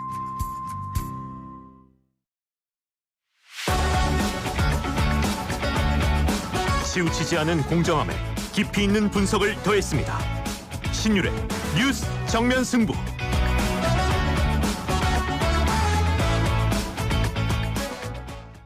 크리네어 테크. 크리네어 테크 집중기. 주물 작업, 연마 작업, 페인트 작업. 분진가스, 냄새, 연기, 작업장 분진. 이 세상에 못 없애는 분진이 어딨어. 크리네어 테크 기술력이 끝내줍니다. 크리네어 테크. 크리네어 테크 집중기. 당신은 아마 아직 모를 거야. 장기 렌트 숨은 강자. 아마 믿지 못할 거야. 합리적인 이 가격을. 장기 렌트의 숨은 강자 홈페이지에서 실시간으로 확인해보세요. 아마존카. 안전화가 이렇게 편해도 돼요? 나도 모르게 집에까지 신고 간다니까요. 우린 발이 건강해야 하니까 안전화 아무거나 못 신어요. 내가 안전해야 가족이 안심하지. 그래서 난 꼭 집엔만 신어. 집엔 안전함을 구십하는 확실한 이유가 있다. 생각의 차이가 만드는 가치 집엔. 집엔 안전화. 모든 인쇄 가능한 성원에드피아. 온라인 주문 간편한 성원에드피아. 누구든지 어디서나 쉽고 빠르게 인쇄의 유토피아. 성원에드피아. 여름에는 부채 판촉물. 다양한 부채 역시 성원에드피아. 골프용품 살 땐 딜팡. 딜팡 골프용품 딜팡 할인 터져 팡팡. 딜팡 골프용품은 딜팡. 신규 가입 후 첫 구매 시 인기 골프용품이 단돈 100원부터 지금 검색하세요. 딜팡 코인딘.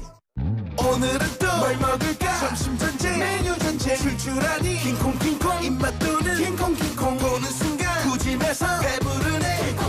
매일매일 같은 메뉴 바꿔보자.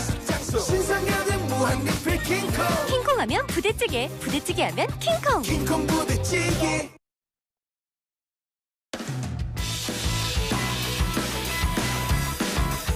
신율의 뉴스 정면 승부 3부 시작합니다. 오늘 3부에서 만나볼 분 더불어민주당 최고위원 후보시죠.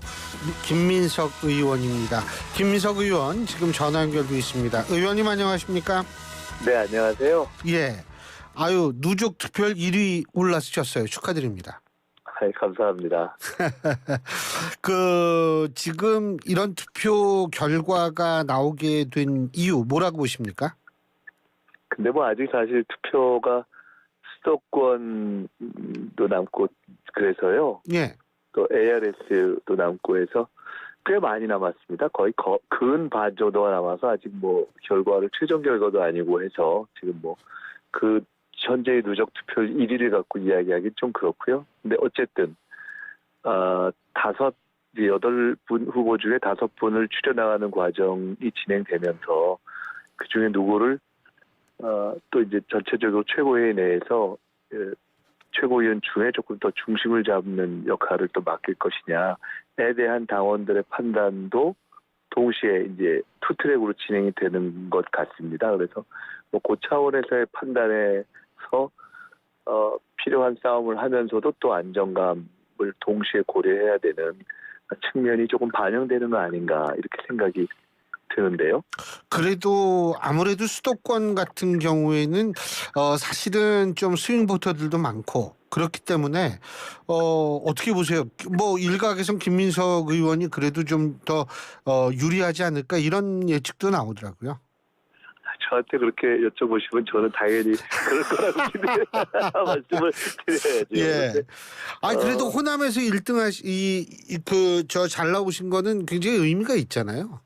네네. 이제 호남에서 1등은 아니지만 지역 연고가 이제 있는 분들 전남 출신들 빼고는 이제 2등이니까 어쨌든 잘 해주신 거고요.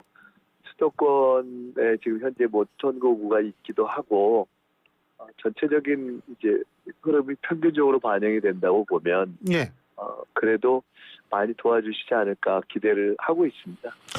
그런데 제가 좀 호남에서의 관리당원 투표율이 20% 조금 넘었더라고요. 왜 이렇게 낮았다고 보세요? 근데 이제 조금 지금 오해가 있는 대목이 있는데요. 현재 권리당원 이게 이제 온라인 투표, 그러니까 온라인 투표율만 지금 갖고 나와 있는 겁니다. ARS 투표가 온라인도 있고 ARS도 있고 대의원, 뭐 국민 여론 이게 다 있는 거여서 권리당원 투표 중에 온라인 투표를 이전의 온라인 투표와 비교하는 것이 합당한 비교입니다. 근데 그거를 지난번 온라인과 현재 온라인을 비교하면 적게는 5%에서 많게는 11%까지 올랐습니다. 온라인 투표로만 보면 올랐다. 네네, 그럼요. 그래서 이걸 갖고서 투표율이 낮다 이렇게 얘기하는 건 좀 성급한 것이고요. 그래서 전체적으로 ARS까지 합쳐서 그때 이제 봐야 되는 것이어서 우선 첫째로는 투표율이 전체적으로 낮다. 이렇게 흥행이 안 된다. 이렇게 하는 것은 일단 사실과 전혀 다른 얘기고 또 지역별로도 약간의 편차가 있는 거여서 이게 과거에 비해서 낮다고 얘기하기도 어렵고 지역별로 특정 지역이 더 낮다고 지금 단정하기도 조금 어려운 대목이 있다. 그러니까 지금은 저는 아마 그러니까 ARS에서 지난번 정도가 유지된다면은 일단은 지난번보다 투표율이 올라갈 것은 거의 확실한 편 아닌가라고 저는 오히려 바라보는 편이고요. 지역별로 편차도 그것도 ARS나 이런 것들 통해서 조금 보완될 수가 있다. 그리고 이제 저희가 더 노력을 해야 되겠죠, 전체적으로. 그 컨벤션 효과가 나타날 거라고 보십니까 이번에? 저는 기본적으로 결국은 민주당 전당대회는 이번 전당대회 끝나고 나면 집권의 승리로 가는 전당대회로 갈 거라고 봤습니다. 그리고 이제 반대로 국민의힘 전당대회는 뭐 여러분이 나와서 뭐 좀 북적북적했다고 하지만 내분이 커진 전당대회였기 때문에 좀 극단적으로 얘기한다면 한쪽은 흥하는 전당대회가 될 것이고 한쪽은 망하는 전당대회가 될 것이다. 저는 처음부터 그렇게 봤기 때문에요. 민주당의 전당대회가 끝나고 나면 체제가 이제 딱 정비가 되면서 다시 지지율이 이제 차분하게 상승하는 시작이 될 거라고 봅니다. 근데 아직까지는 조금 안 나타나는 이유는 뭐라고 보세요? 그것은 지지율이라는 것은요. 그러니까 정치의 지지율은 대통령 지지율, 정당 지지율, 그리고 대통령 후보의 지지율 이 세 가지를 종합해서 보는 것이 맞거든요. 근데 대통령 후보 지지율은 꽤 오랜 시간 이재명 대표가 1위고 대통령 지지율은 꽤 오랜 시간 윤석열 대통령이 바닥에 바닥을 치고 있고 예. 정당 지지율은 그것은 지지자들의 인구 분포, 숫자의 분포 같은 것을 반영하는 측면이 있기 때문에 그것은 현재 우리 사회에서의 또 보수층, 중도층, 진보층의 어떤 일반적인 분포를 반영하는 측면도 있어서요. 예. 그 부분은 갑자기 뭐 확 올라가거나 그러지는 않을 수도 있다. 그것이 오히려 조금 정상에 가깝다고 저는 봅니다. 그래서 예. 아마 전당대회가 끝나고 이렇게 조금 이렇게 더 정비가 되고 나면은 분명히 뭐 약간의 상승은 있을 텐데 크게 보면 정당 지지도는 국민의힘과 민주당의 정당 지지도가 아주 큰 차이로 벌어지는 것은 오히려 그것은 이상한 것이다.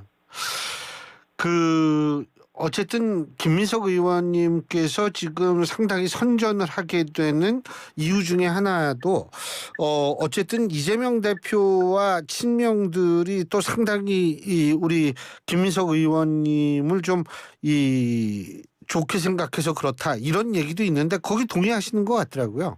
예? 예, 뭐 그런 면이 있다고 봐야 되겠죠. 예. 그 이유가 뭐라고 보세요? 글쎄요. 근데 이제 지금은 크게 봐서 당의 어떤 일반적인 판단이라는 것이 있는 거니까요. 그러니까 사실상의 대통령 후보로 가장 유력한 이제 그리고 대표로서의 연임도 가장 유력한데 호흡을 쭉 같이 맞추면서 일을 비교적 잘 풀어왔다는 것. 뭐 예를 들어 제가 정책위 의장도 했고 총선 상황 실장도 했고 하면서 다 비교적 이렇게 괜찮은 성과를 내왔기 때문에 또 그 이후에 당원 주권의 흐름도 그렇고 그래서 그것이 현재 이재명 당대표 선거 총괄본부장도 같이 맡고 있기 때문에 그렇게 호흡이 맞는 경우를 괜찮다고 판단하는 것은 뭐 자연스러운 당의 흐름일 거라고 봅니다. 그리고 그게 또 개인적으로 영향이 아예 안 되면은 그건 말이 안 되겠지만은 뭐 여러 가지 측면에서 제가 이렇게 뭐 정책적으로나 뭐 전략적으로나 또는 어떤 큰 일을 치르고 선거를 이렇게 챙겨내거나 이런 거에 있어서 성과를 내온 사람이기 때문에 그것이 한편으로는 대표와의 일의 호흡이 맞는 관계가 있고 또 한편으로는 제가 내온 성과 이런 것들이 종합적으로 평가를 하는 것이 아닌가 저는 그렇게 봅니다. 자, 김두관 후보는 더민주 전국혁신회의를 하나회에 비유를 했는데 어떻게 보세요, 이거? 그건 조금 저도 그 현장에 들은 조금 뜬금이 없었죠. 왜냐하면 이번에 혁신의 상임대표께서 그 광주시당위원장 선거를 나갔는데 졌거든요. 안 되셨죠. 예. 예. 아니 뭐 하나회다 아니면 거기서 뭐 싹쓸이 하고 있다고 그러면 거기서 당장 이겼어야 되죠. 근데 그 대표도 안 됐잖아요. 그러니까 여러 가지 현상 중에 한 부분을 갖고 이렇게 과도하게 표현하거나 이렇게 과장하는 것은 사실관계에 일단 그 자체가 별로 맞지 않는 거여서 조금 그 표현이 그렇게 공감은 못 얻고 있는 것 같습니다. 갈등이 불씨가 될 수 있을까요? 저는 뭐 별로 갈등의 불씨도 안 될 거라고 봅니다. 그냥 해프닝으로 넘어가는 것이 해프닝으로 넘어갈 것이다. 너무 사실과 다르기 때문에. 예. 지금 현재 정봉주 전 의원이 이제 그 최고위원 선거에 나가서 그분이 1등을 하셨는데 지금 이제 바뀌었죠. 김민석 의원으로. 근데 그게 조금 그 민주당의 입장에서 볼 때는 정봉주 전 의원의 강성 이미지가 조금 부담스러워서 그런가요? 왜 그런 거예요? 글쎄요, 뭐 그렇다기보다는 이제 저는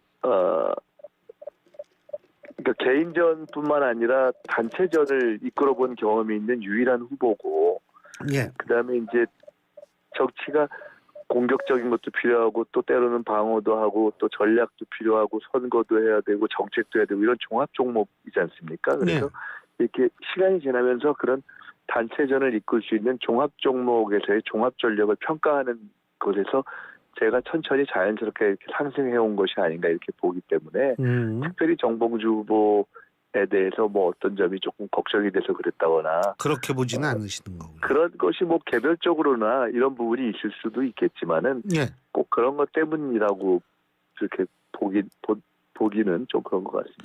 자, 그리고 오늘 뭐 바쁘셔가지고 그래도 이거는 보셨을 텐데 주가 폭락했어요. 그죠? 8%포인트 이상 폭락을 했는데 지금 현재 민주당은 이렇게 주가 폭락했는데 대통령 휴가지에 있으면 되느냐 복귀해라 이런 얘기를 하는데 동의하십니까? 저도 오늘 페이스북에 그 얘기를 썼는데요. 예. 실제로 지금 뭐 여러 가지 정치 현안도 있고 등등 하지만 증시가 실제로 굉장히 그 폭락을 했잖아요. 예. 그게 이제 미국 그 상황이 반영된 것도 있고 그걸로만 끝나는 게 아니라 지금 이란하고 이스라엘 관계 때문에 앞으로도 또 유동성이 크고 굉장히 불안한 상황 아닙니까? 예. 그러니까 사실은 이럴 때는 뭐 휴가를 가냐 안 가냐를 떠나서 대통령이라는 자리는 뭐 사실 늘 24시간 365일이 열려 있는 거여서 지금 같은 때는 전형적으로 금융경제 뭐 비상회의 같은 것들을 한다든가 적어도 본인이 어떤 상황이라면 이런 것들을 챙겨보라고 얘기하는 것이 정상인 겁니다. 그러니까 뭐 휴가를 가냐 안 가냐 지금 이럴 때냐 하는 지적은 그 지적이 뭘 뜻하고 있는가를 사실 생각해야 되는데 이런 엄중한 경제 상황에 대해서 과연 대통령이 인지하거나 심각하게 생각하고 있는가를 묻는 것이고요. 솔직히 얘기하면 저는 대통령이 민생이나 경제에 대해서 그렇게 깊이 이해하거나 인지하거나 민감하다고 보지 않습니다. 사실 그런 걱정이 온 국민에게 있는 거 아닌가요? 저는 그렇게 생각하는데요. 알겠습니다. 그리고 또 하나가 뭐냐면 통신조회 문제 때문에 지금 좀 논란이 굉장히 커지고 있는 것 같은데, 그죠? 어떻게 보세요? 이 또한 윤석열 대통령 본인이 유사한 케이스에 이보다 훨씬 작은 비교할 수 없이 그 비중과 건수로만 보면은 에 대해서 이게 그야말로 말이 안 되는 거 아니냐, 뭐 게시타표 이런 표현도 썼던 것 같고 해당 기관이 진짜 없어져야 되는 것이 아니냐 이렇게 얘기를 했는데 사실 이게 지금 이해할 수가 없는 거죠. 지금 왜 했는지 이게 지금 몇천 건이라는데 확인해봐야 되겠지만은 왜 했는지 그 자료는 지금 어떻게 돼 있는 건지 왜 이게 법적으로 통지 기관이 통지는 안 했는지 그 모든 것이 지금 이해할 수 없는 왜 그렇게 또 많이 했는지 등등이 이어서 이것은 굉장히 심각한 문제라고 봅니다. 근데 이게 국민의힘은 2024년 1월 달에 1월 초에 국민의힘 의원 88명에 대한 통신 조회가 있었고 김종인 전 위원장 그때 당시 위원장이 아니었죠. 위원장 오세훈 시장 뭐 윤석열 후보 이런 분들한테 모두 이 통신 조회를 했다. 그때 당시에 굉장히 반발을 하고 지금 또 그 얘기를 꺼내는데 그 논리에 대해서는 어떻게 보세요? 그분들의 논리가 과거에 그런 일이 있었는데 참 나빴다 이거잖아요. 근데 지금 있는 일은 그냥 객관적으로만 비교해봐도 그 일보다 뭐 몇십 배의 지금 양으로 보이는 거 아닙니까? 그렇다면 과거에 그런 일이 나빴다 하면 그러니까 지금도 뭐 상관없다가 아니라 지금은 어마어마하게 나쁜 일이 일어난 거 아닙니까? 어떻게 이런 일이 일어났는가를 더 동등하게 같은 기준으로 볼 때 놀라워하고 분노하고 또는 진상을 확인하고 그런 것이 맞죠. 그러니까 분노에 동참해야 된다 이 말씀이시죠? 그분들이 분노에 동참하지는 않겠죠. 덮으려고 애를 쓰겠죠. 그러나 비교할 수 없는 정도의 상황이 생긴 거죠. 예. 알겠습니다. 그리고 또 한 가지는 뭐냐면 일각에서는 뭐 너무 지나치게 탄핵을 많이 한다. 그러니까 윤석열 정권 22대 국회에 들어와서 지금 2달 조금 넘었는데 탄핵이 7번 있었다. 이거는 거의 일주일에 한 번 정도의 탄핵골이다. 이런 비판이 있는데 이 부분은 어떻게 보십니까? 사실은 이제 이 정부가 막 거부권의 숫자로 하면 훨씬 많지 않습니까? 예. 그러니까 이제 이 대통령이 총선 민심을 받아들이고 뭔가 조금이라도 시정하려는 노력을 하기 시작했다면 현재의 국회가 운영되는 방식이라든가 국정이 풀려가는 방식이 좀 달랐을 텐데 그 점에 대해서 사실은 참 안타까움이 있죠. 근데 근본적으로는 결국은 국정에 대한 최종 책임을 가지고 있는 것은 대통령 제하에서는 정부 여당이고 대통령이기 때문에 이 문제에 대한 정말 깊이 있는 반성을 해야 될 것이라고 봅니다. 제 기억으로는 거부권 행사 횟수하고 탄핵 발의 건수하고 비슷해요. 그러니까 윤석열 정권 들어와서 제 기억으로는 탄핵 발의 건수가 한 14회, 15회 정도 되고 거부권도 한 15회, 15회 정도 될 겁니다. 거의 비슷할 겁니다. 발의 건수가 아니라 실제로 진행된 것과 뭐 이거 거의 무의미한 비교입니다. 사실은. 왜냐하면 실제로 그 진행된 숫자는 거부권 숫자가 많고요. 그리고 제가 말씀드렸듯이 그러한 단순 비교가 아니라 결국은 현재의 모든 상황의 핵심은 총선을 거쳐서 국민이 판단을 한 거 아닙니까?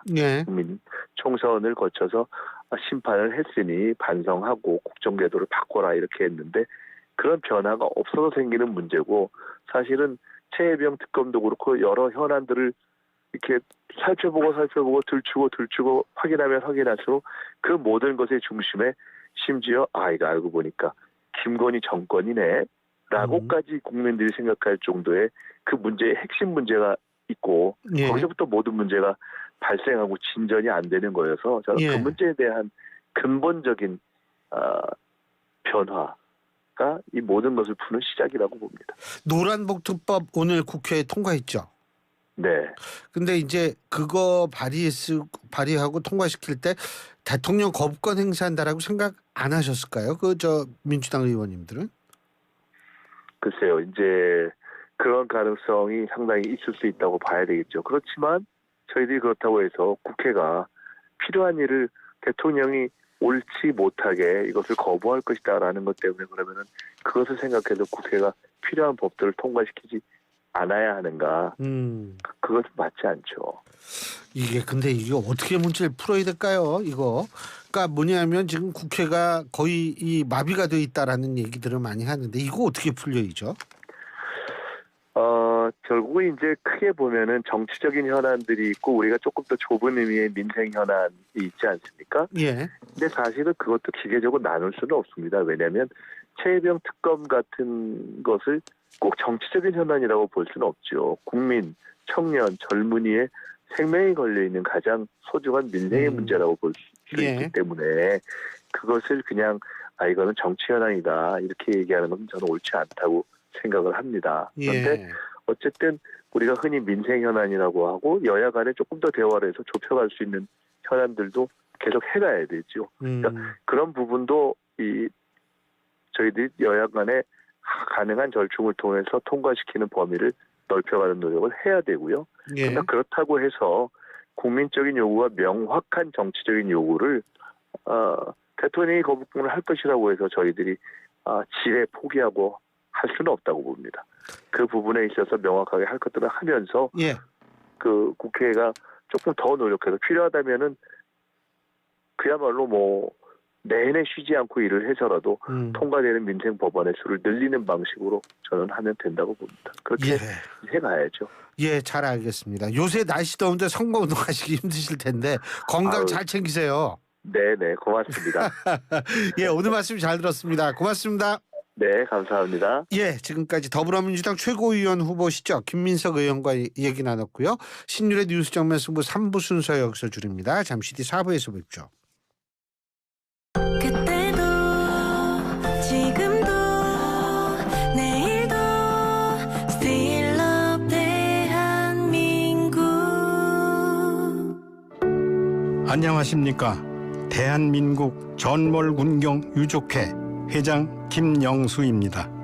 우리 전몰군경 유족회는 군인과 경찰 등 부모, 자식을 조국의 수호신으로 바친 영웅들의 가족이 모인 보훈단체입니다. 우리 단체는 그 아픔을 국민과 공감하고 싶어 다양한 봉사활동을 하고 있습니다. 여러분, 우리 대한민국의 눈부신 발전은 국가유공자의 고귀한 희생과 유족들의 눈물 위에 세워졌다는 것을 꼭 기억해 주십시오. 우리는 그때도 지금도 내일도 여전히 우리나라 대한민국을 사랑합니다. 스틸 러브 대한민국. 이 캠페인은 국가보훈부와 함께합니다. 골프용품 살 땐 딜팡! 딜팡 골프용품은 딜팡 할인 터져 팡팡 딜팡 골프용품은 딜팡. 신규 가입 후 첫 구매 시 인기 골프용품이 단돈 100원부터 지금 검색하세요. 딜팡 코인딜.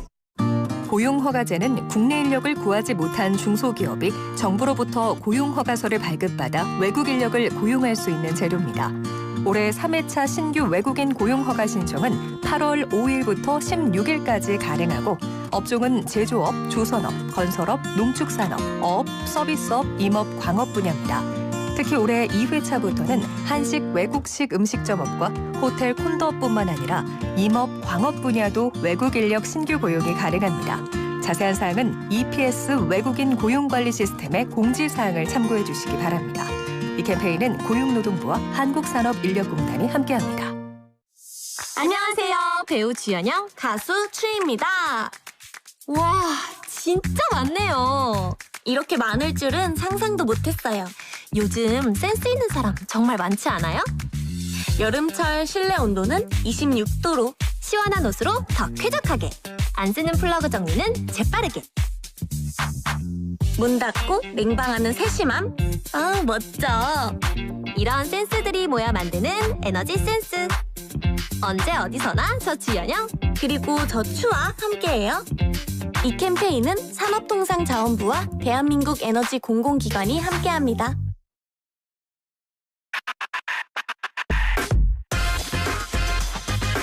YTN 라디오 신율의 뉴스 정면 승부.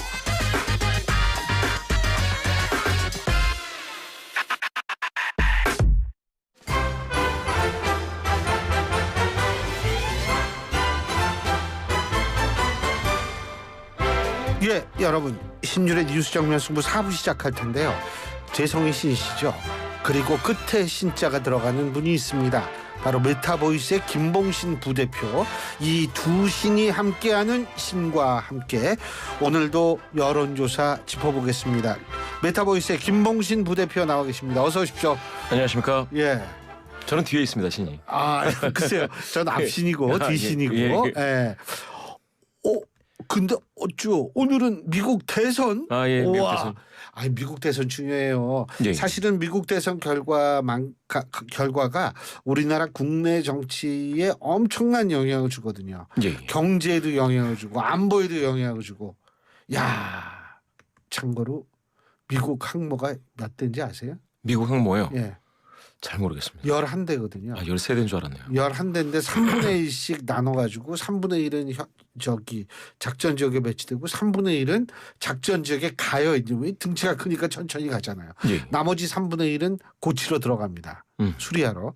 이래가지고 도는데 바로 거기에서 이제 항모로 더 늘려야 된다는 얘기가 많이 나오는데 이런 것들 종합적으로 누가 결정하느냐? 미국 대통령이 결정하고 미국 대통령 그래서 우리한테 굉장히 큰 의미로 줄 수밖에 없는데 자.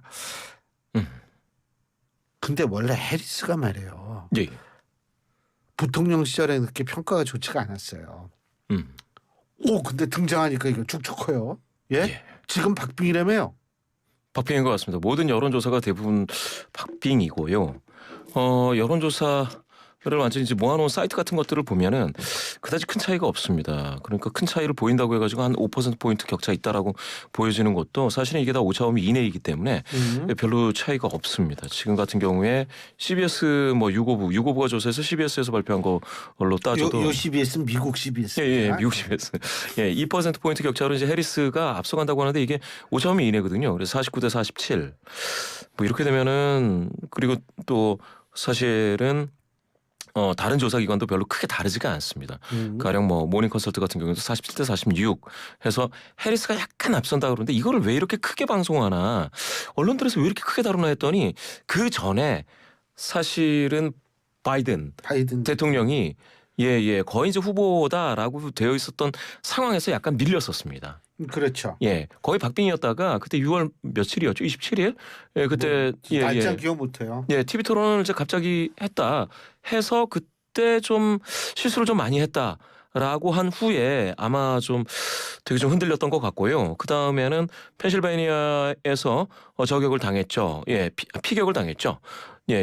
트럼프 후보 피격을 당한 이후에는 사실은 모닝 컨설트 같은 조사에서는 트럼프가 우세한 걸로 나왔었어요. 아주 미세한 차이지만 우세한 걸로. 그건 오차범위를 살짝 넘었었는데 그렇게 되다 보니까 제가 봤을 때는 민주당을 지지하시는 분들, 이거 미국 민주당이죠. 미국 민주당을 지지하시는 분들이 굉장히 위기다라고 하면서 갑자기 말씀하셨듯이 이제 카멜라 해리스 부통령이 이제 등장하면서 지금은 대등하게 된 겁니다. 오차범위 이내에서 완전히 대등하지만 대등한 결과 중에서는 트럼프 후보가 미세하게 이기는 것도 있지만 오차범위 이내입니다.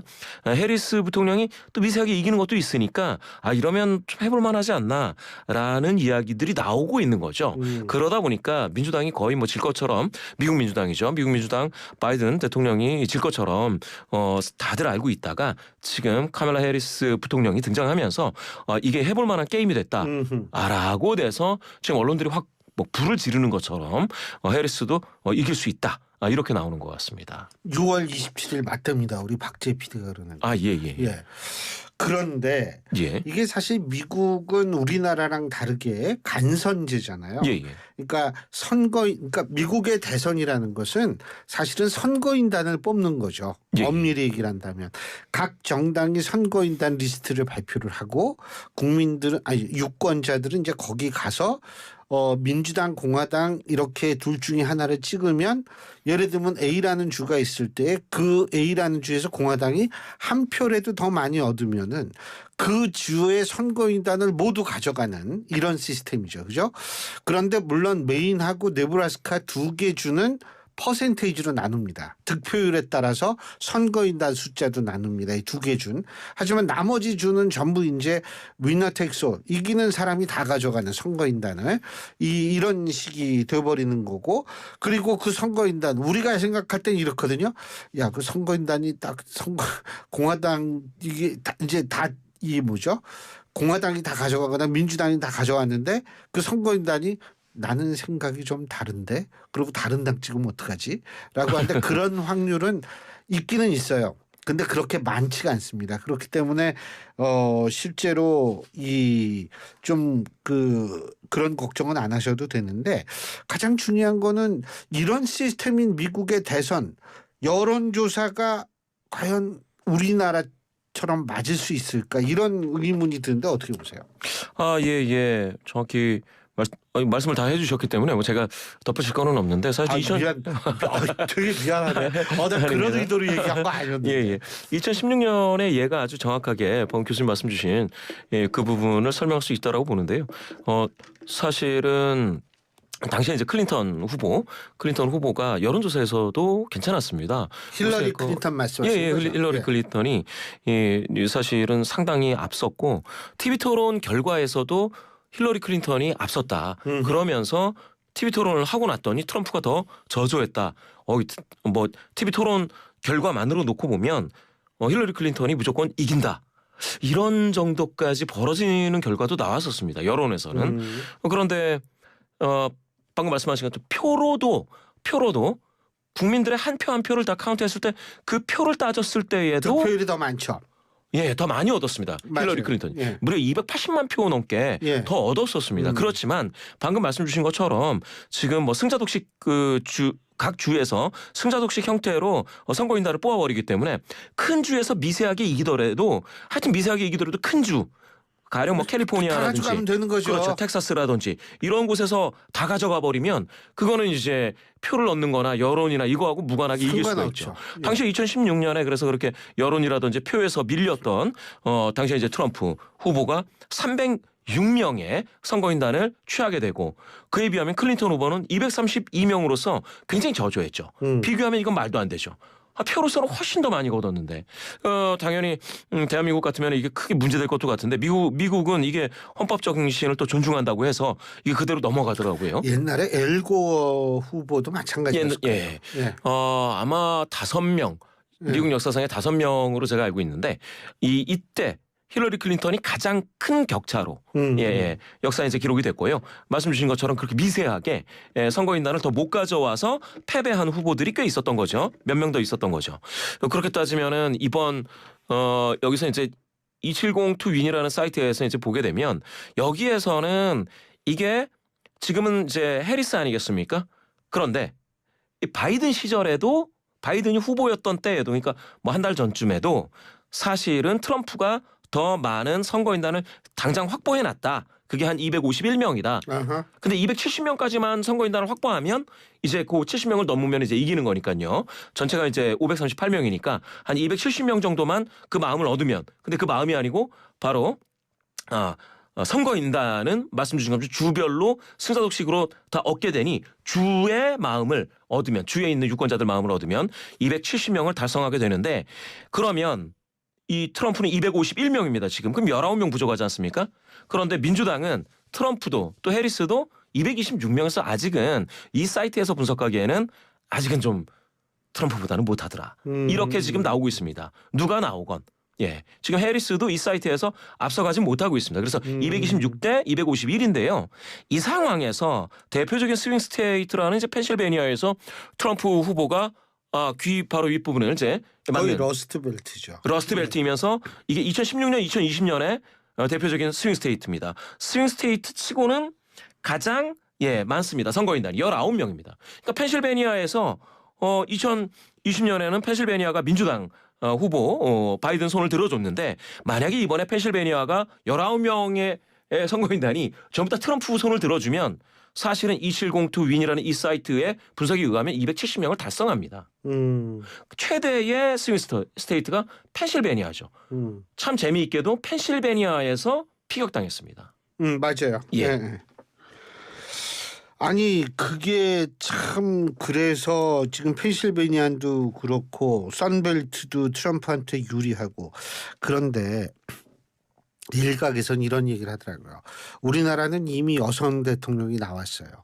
근데 미국은 우리나라보다 조금 더 그런 측면에서 보수적인 측면이 강하다. 그렇기 때문에 사실은 컬러, 이 유색인 종에다가 여성이잖아요. 그렇기 때문에 해리스가 그래서 이게 조금 불리한 측면이 있다라는 분석도 있더라고요, 사실은. 그래서 그런데 연설이나 이런 거는 트럼프와 비교할 수 없을 정도로 잘한다라는 평가가 많습니다.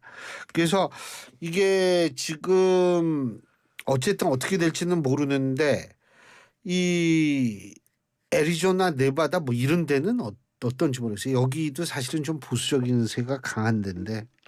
예, 270 토위인에서 보기에는 이제 네바다 같은 경우에도 지금 토스업이라는 건 이제 반반이다. 네바다, 아리조나 이런 곳이 이제 그렇게 된다고 하는데, 방금 말씀하신 아리조나가 이제 서부의 이제 밑에 부분, 대표적인 이제 선벨트의 이제 왼쪽이지 않겠습니까? 그래서 이제 아리조나, 뭐 조지아, 그리고 아까 말씀드린 펜실베니아, 미시간, 그리고 위스콘신 이런 곳이 지난 2016년에서 2020년에 스윙 스테이트였는데요. 그 스윙 스테이트 중에서, 스윙했던 곳 중에서 지금 당장 토스, 그러니까 반반인 곳이 펜실베니아, 그리고 방금 말씀하신 아리조나, 그리고 위스콘신, 미시간입니다. 그런데 트럼프가 재미있게 위스콘신에서 자기 후보 수락 연설을 했습니다. 대단하죠. 예, 스윙 스테이트이면서 지금은 반반인 곳. 그리고 오하이오의 부통령 후보를 지명을 했습니다. 그럼 오하이오가 빠져나가는 거는 방어를 하면서, 그러면서 스윙 스테이트는 이제 걷어들이는, 이런 어떤 트럼프의 선거 전략이 훨씬 더 앞서간다, 이런 얘기가 있었는데, 그리고 나서 이제 해리스가 등장하면서 방금 말씀하신 것처럼 해리스가 아무래도 이제 연부연강하고 말을 잘합니다. 또 제가 봤을 때는 그 유색인, 그러니까 다시 말씀드려서 이제 블랙이라고 해가지고 이게 이상하지가 않아요. 더 잘 뭉치게 지금 됐을 뿐이고, 이게 핸디캡은 아닙니다. 물론 지금 백인이 훨씬 더 많은 그런 미국이긴 하지만, 흑인이라고 해서 대통령을, 오바마 시절을 보면은 당연히 이제 했었던 이제 경험이 있기 때문에 그게 이제 핸디캡이라고 말하기는 좀 어렵고요. 그렇게 따지면 이제 백인 남성 표를 어떻게 흡수하느냐, 그 딱 하나인데, 그런 이제 부통령 후보와 관련돼서 또 지역과 관련돼서 민주당의 어떤 선택이 얼마나 효과를 발휘할 수 있느냐, 요게 이제 남은 거고요. 러스트벨트라고 이제 사람들 많이 말씀하시는 데 위스콘신, 미시간, 그리고 펜실베니아 이런 곳이 러스트벨트에서 대표적인 스윙 스테이트란 말입니다. 이제 거기에서 어떻게 되느냐, 거기에서 트럼프가 지금까지 포석을 제대로 깔아놓은 게 작동하느냐. 그러면 지금 제가 봤을 때 오하이오에서 이제 벤스가 러스트벨트에 있는 힐빌리들의 마음을 완전히 잡은 사람인데, 이 사람이 부통령으로서 이제는 좀 뭐랄까 여성표를 깎아먹고 있는, 뭐랄까 이게 리스크가 돼버렸습니다. 그 이랬을 때 그럼 부통령 후보를 그러면 맞아요. 그 사람이 말실수를 했죠. 캣맘이라고 해가지고 그 요새 그런 표현을 잘못 쓰면은 표가 안 들어옵니다. 예, 청년 여성들 그리고 많은 이런 그 뭡니까 제가 봤을 때 한 40-50대까지도 안 돼요. 지금 방금 들어온 뉴스. 안세영 선수가 28년 만에 배드민턴 단식 우승을 해서 금메달을 획득했다라는 소식이 방금 들어왔습니다. 이제 우리 11개네요. 11개. 그죠? 이야, 이러면은 한 5위 정도. 아니 제가 이렇게 쭉 보니까 우리나라 인구수로 딱 봤을 때 야 정말 대단한 기록이더라고요. 우리나라. 이야. 멋집니다. 우리가 근데 그런데 예. 미국 대선 얘기하고 있었습니다. 그 사람이 말실수를 많이 했어요. 예, 벤스가 그래서 이 힐빌리 이들의 마음을 다 얻는다고 하더라도 사실 이렇게 볼 수 있지 않습니까? 고정되어 있는 표들 어차피 공화당 찍을 사람들 그쪽에 러스벨스의 공화당 찍을 사람들한테 아무리 이게 인상 깊게 임팩트를 남긴다고 하더라도 그 표가 어디 가지는 않을 거고 이렇게 될 수가 있지 않습니까? 그러면 결국 움직이는 스윙 스테이트의 스윙 보터들을 잡아야 되는데요. 그렇게 따지면 벤스가 과연 트럼프한테 좋은 선택이었는지 다시 생각해봐야 되죠. 그렇죠. 스윙 보터라는 어차피 올표 왔다 갔다 하는 사람이니까. 그렇죠.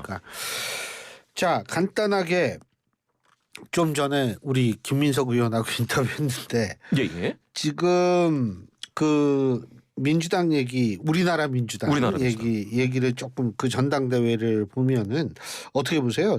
지금 아까 김민석 의원께서 말씀하시는 거 뭐냐면 투표율이 ARS도 남았고 딴 데 남았을 뿐만 아니라 권리당원 투표만 보더라도 지난 전당대회보다 그렇게 낮은 편이 아니라고 얘기를 하는데 지금 어쨌든 이재명 대표는 지금 90%는 깨졌죠. 80%대의 누적 투표를 기록하고 있는데 어떻게 보세요?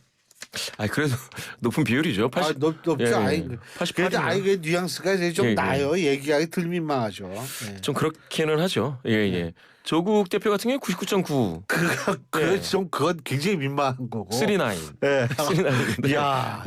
순금 기준이 49입니다. 99.99. 거의 순금이 될 뻔했어요. 그렇죠. 39인데 그렇게 따지면은 이재명 대표 같은 경우에는 80% 후반대다라고 하는 건 중후반대 나쁘지 않은 것 같은데 제 느낌상은 보통 그 다른 목소리에 기회를 준다는 차원에서 본다면 한 25%는 남겨놔야 된다라는 생각은 있습니다. 75 정도가 그렇죠. 딱 75 좋은 정도가 숫자다. 좋죠. 과거에 77.7 나왔을 때 그때도 살짝 높은 느낌이 있었는데 지금 80%대는 굉장히 높다. 그런 의미에서 본다면 중도 표심을 잡는 게 이제 끝나고 나서는 굉장히 큰 과제가 될 거다. 이렇게 좀 볼 수가 있겠고요. 최고위원 중에서는 민영배 후보가 어떻게 순위에 들어오는 것 같더라고요. 아니 저 호남에서 좀 받쳐준 건데요. 호남이 근데 권당 비율이 33입니다. 과거에 2023년도 기준으로 본다면 그러면은 이제 수도권에서 어떻게 내느냐에 따라서 크게 이제 흔들릴 수가 있죠. 그런 의미에서 김민석 대 정봉주 대 김민석 누가 1등이냐 이런 이야기들이 나오는데 이것조차도 누가 어떻게 될지 모르는 그런 상황입니다. 수도권은 조금 그래도 어떻게 될 것 같아요? 수도권 최고위원 선거. 수도권은 글쎄 말입니다. 지금 거기가 남아 있잖아요. 많이 남아 있죠. 수도권 같은 경우에 그런데 이게 사실은 어떻게 보면 뭡니까? 호남 출신자들이 수도권 원작자들이 좀 있습니다. 그렇게 따지면 민영배 후보 같은 경우 수도권에서 뚜껑을 열면 안정적으로 될 수가 있을 텐데요. 정봉주 김민석으로 땄을 때는 아무래도 김민석 후보가 호남 지나오면서 좀 나아졌다라고 한다면 정봉주 갈수록 이제 1등에서 좀 약간 내려오지 않습니까? 김민석 후보가 1등할 확률은 더 있다고 봐야죠. 그렇군요. 이게 지금 여기니까 몇 명이죠? 몇 명이 되는 거죠? 최고위원? 5명이겠죠. 5명이죠. 지금 8명이 나가 있는데 이 중에서 여성 후보는 1명 들어가는 거 아니에요? 무조건 들어가는데 전현희 후보가 지금 보니까 누적 득표율이 순위 안에 있네요. 이러면은 그렇죠. 이렇게 되면 문제가 없죠. 국민의힘 같은 경우에는 사실 그 여성 최고위원 한 명 들어가는 것 때문에 이게 박정훈 당시 후보가 못 들어갔을 거예요. 아마 제 기억으로는. 그렇죠. 그렇게 들었습니다. 그러니까 그런데 여기는 이제 그렇게 되는데 여기가 언제 끝나죠? 8월 17일인가? 8월 23일인가 그렇죠. 23일이요? 예. 18일 날 끝난답니다. 18일인가요? 빨리 찾아요. 우리 PD가 예, 예. 18일 날 끝난대요. 18일 날 끝나면은 뭐 좀 알 수가 있겠는데 그 이후에 이제 우리가 또 이 새롭게 진영을 갖춘 여야 어떻게 돌아가는지 한번 지켜보죠. 오늘 말씀 여기까지 듣겠습니다. 고맙습니다. 예, 감사합니다. 예, 지금까지 메타보이스의 김봉신 부대표였습니다. 나 환승할래. 진짜? 너 진심이야? 나 말고 누구한테 갈 건데? 삼성증권 연금으로. 지금 삼성증권 연금으로 환승하면 특별한 혜택이 당신을 환영. 당신의 연금 오늘 삼성증권에서. 자세한 내용은 홈페이지 참고. 원금 손실 발생 가능 및 투자자 귀속. 가입 전 상품 설명서 및 약관 필독. 건강한 나의 내일 행복한 나의 내일 빛나는 나의 내일 건강한 매일 건강한 내일을 여는 글로벌 헬스케어 기업 휴원스. 대한민국 대표 트렌치 코리아 트렌치. 식품, 주방, 욕실, 조경, 토목, 건축 트렌치. 전 세계 유명 트렌치를 한눈에 설계에서 시공까지 기술력으로 인정받는 대한민국 트렌치 코리아 트렌치. 코리아 트렌치. 코리아 트렌치. 오늘을 기록하는 소리, 내일을 준비하는 소리, 그리고 인생을 돌아보는 소리. 모두의 성장을 고민하는 브랜드 오럼. 오래도록 가치 있는 평생 소장품을 만듭니다. 당신의 이야기가 완성되는 곳. 합성 목재 예스팀바, 산책로, 야외 데크, 울타리, 사이딩, 전원주택 인테리어까지 다양한 형태로 활용이 가능한 친환경 합성 목재 예스팀바. 우수한 품질의 정부 조달 우수 제품, 나무 느낌 그대로. 합성 목재 예스팀바. 경동산업 주식회사. 오늘은 또 뭘 먹을까? 점심 전쟁 메뉴 전쟁 출출하니 킹콩 입맛 도는 킹콩 보는 순간 구집에서 배부르네 킹콩 매일매일 같은 메뉴 바꿔보자. 회식 장소 신상 가득 무한리필 킹콩 하면 부대찌개, 부대찌개 하면 킹콩 부대찌개.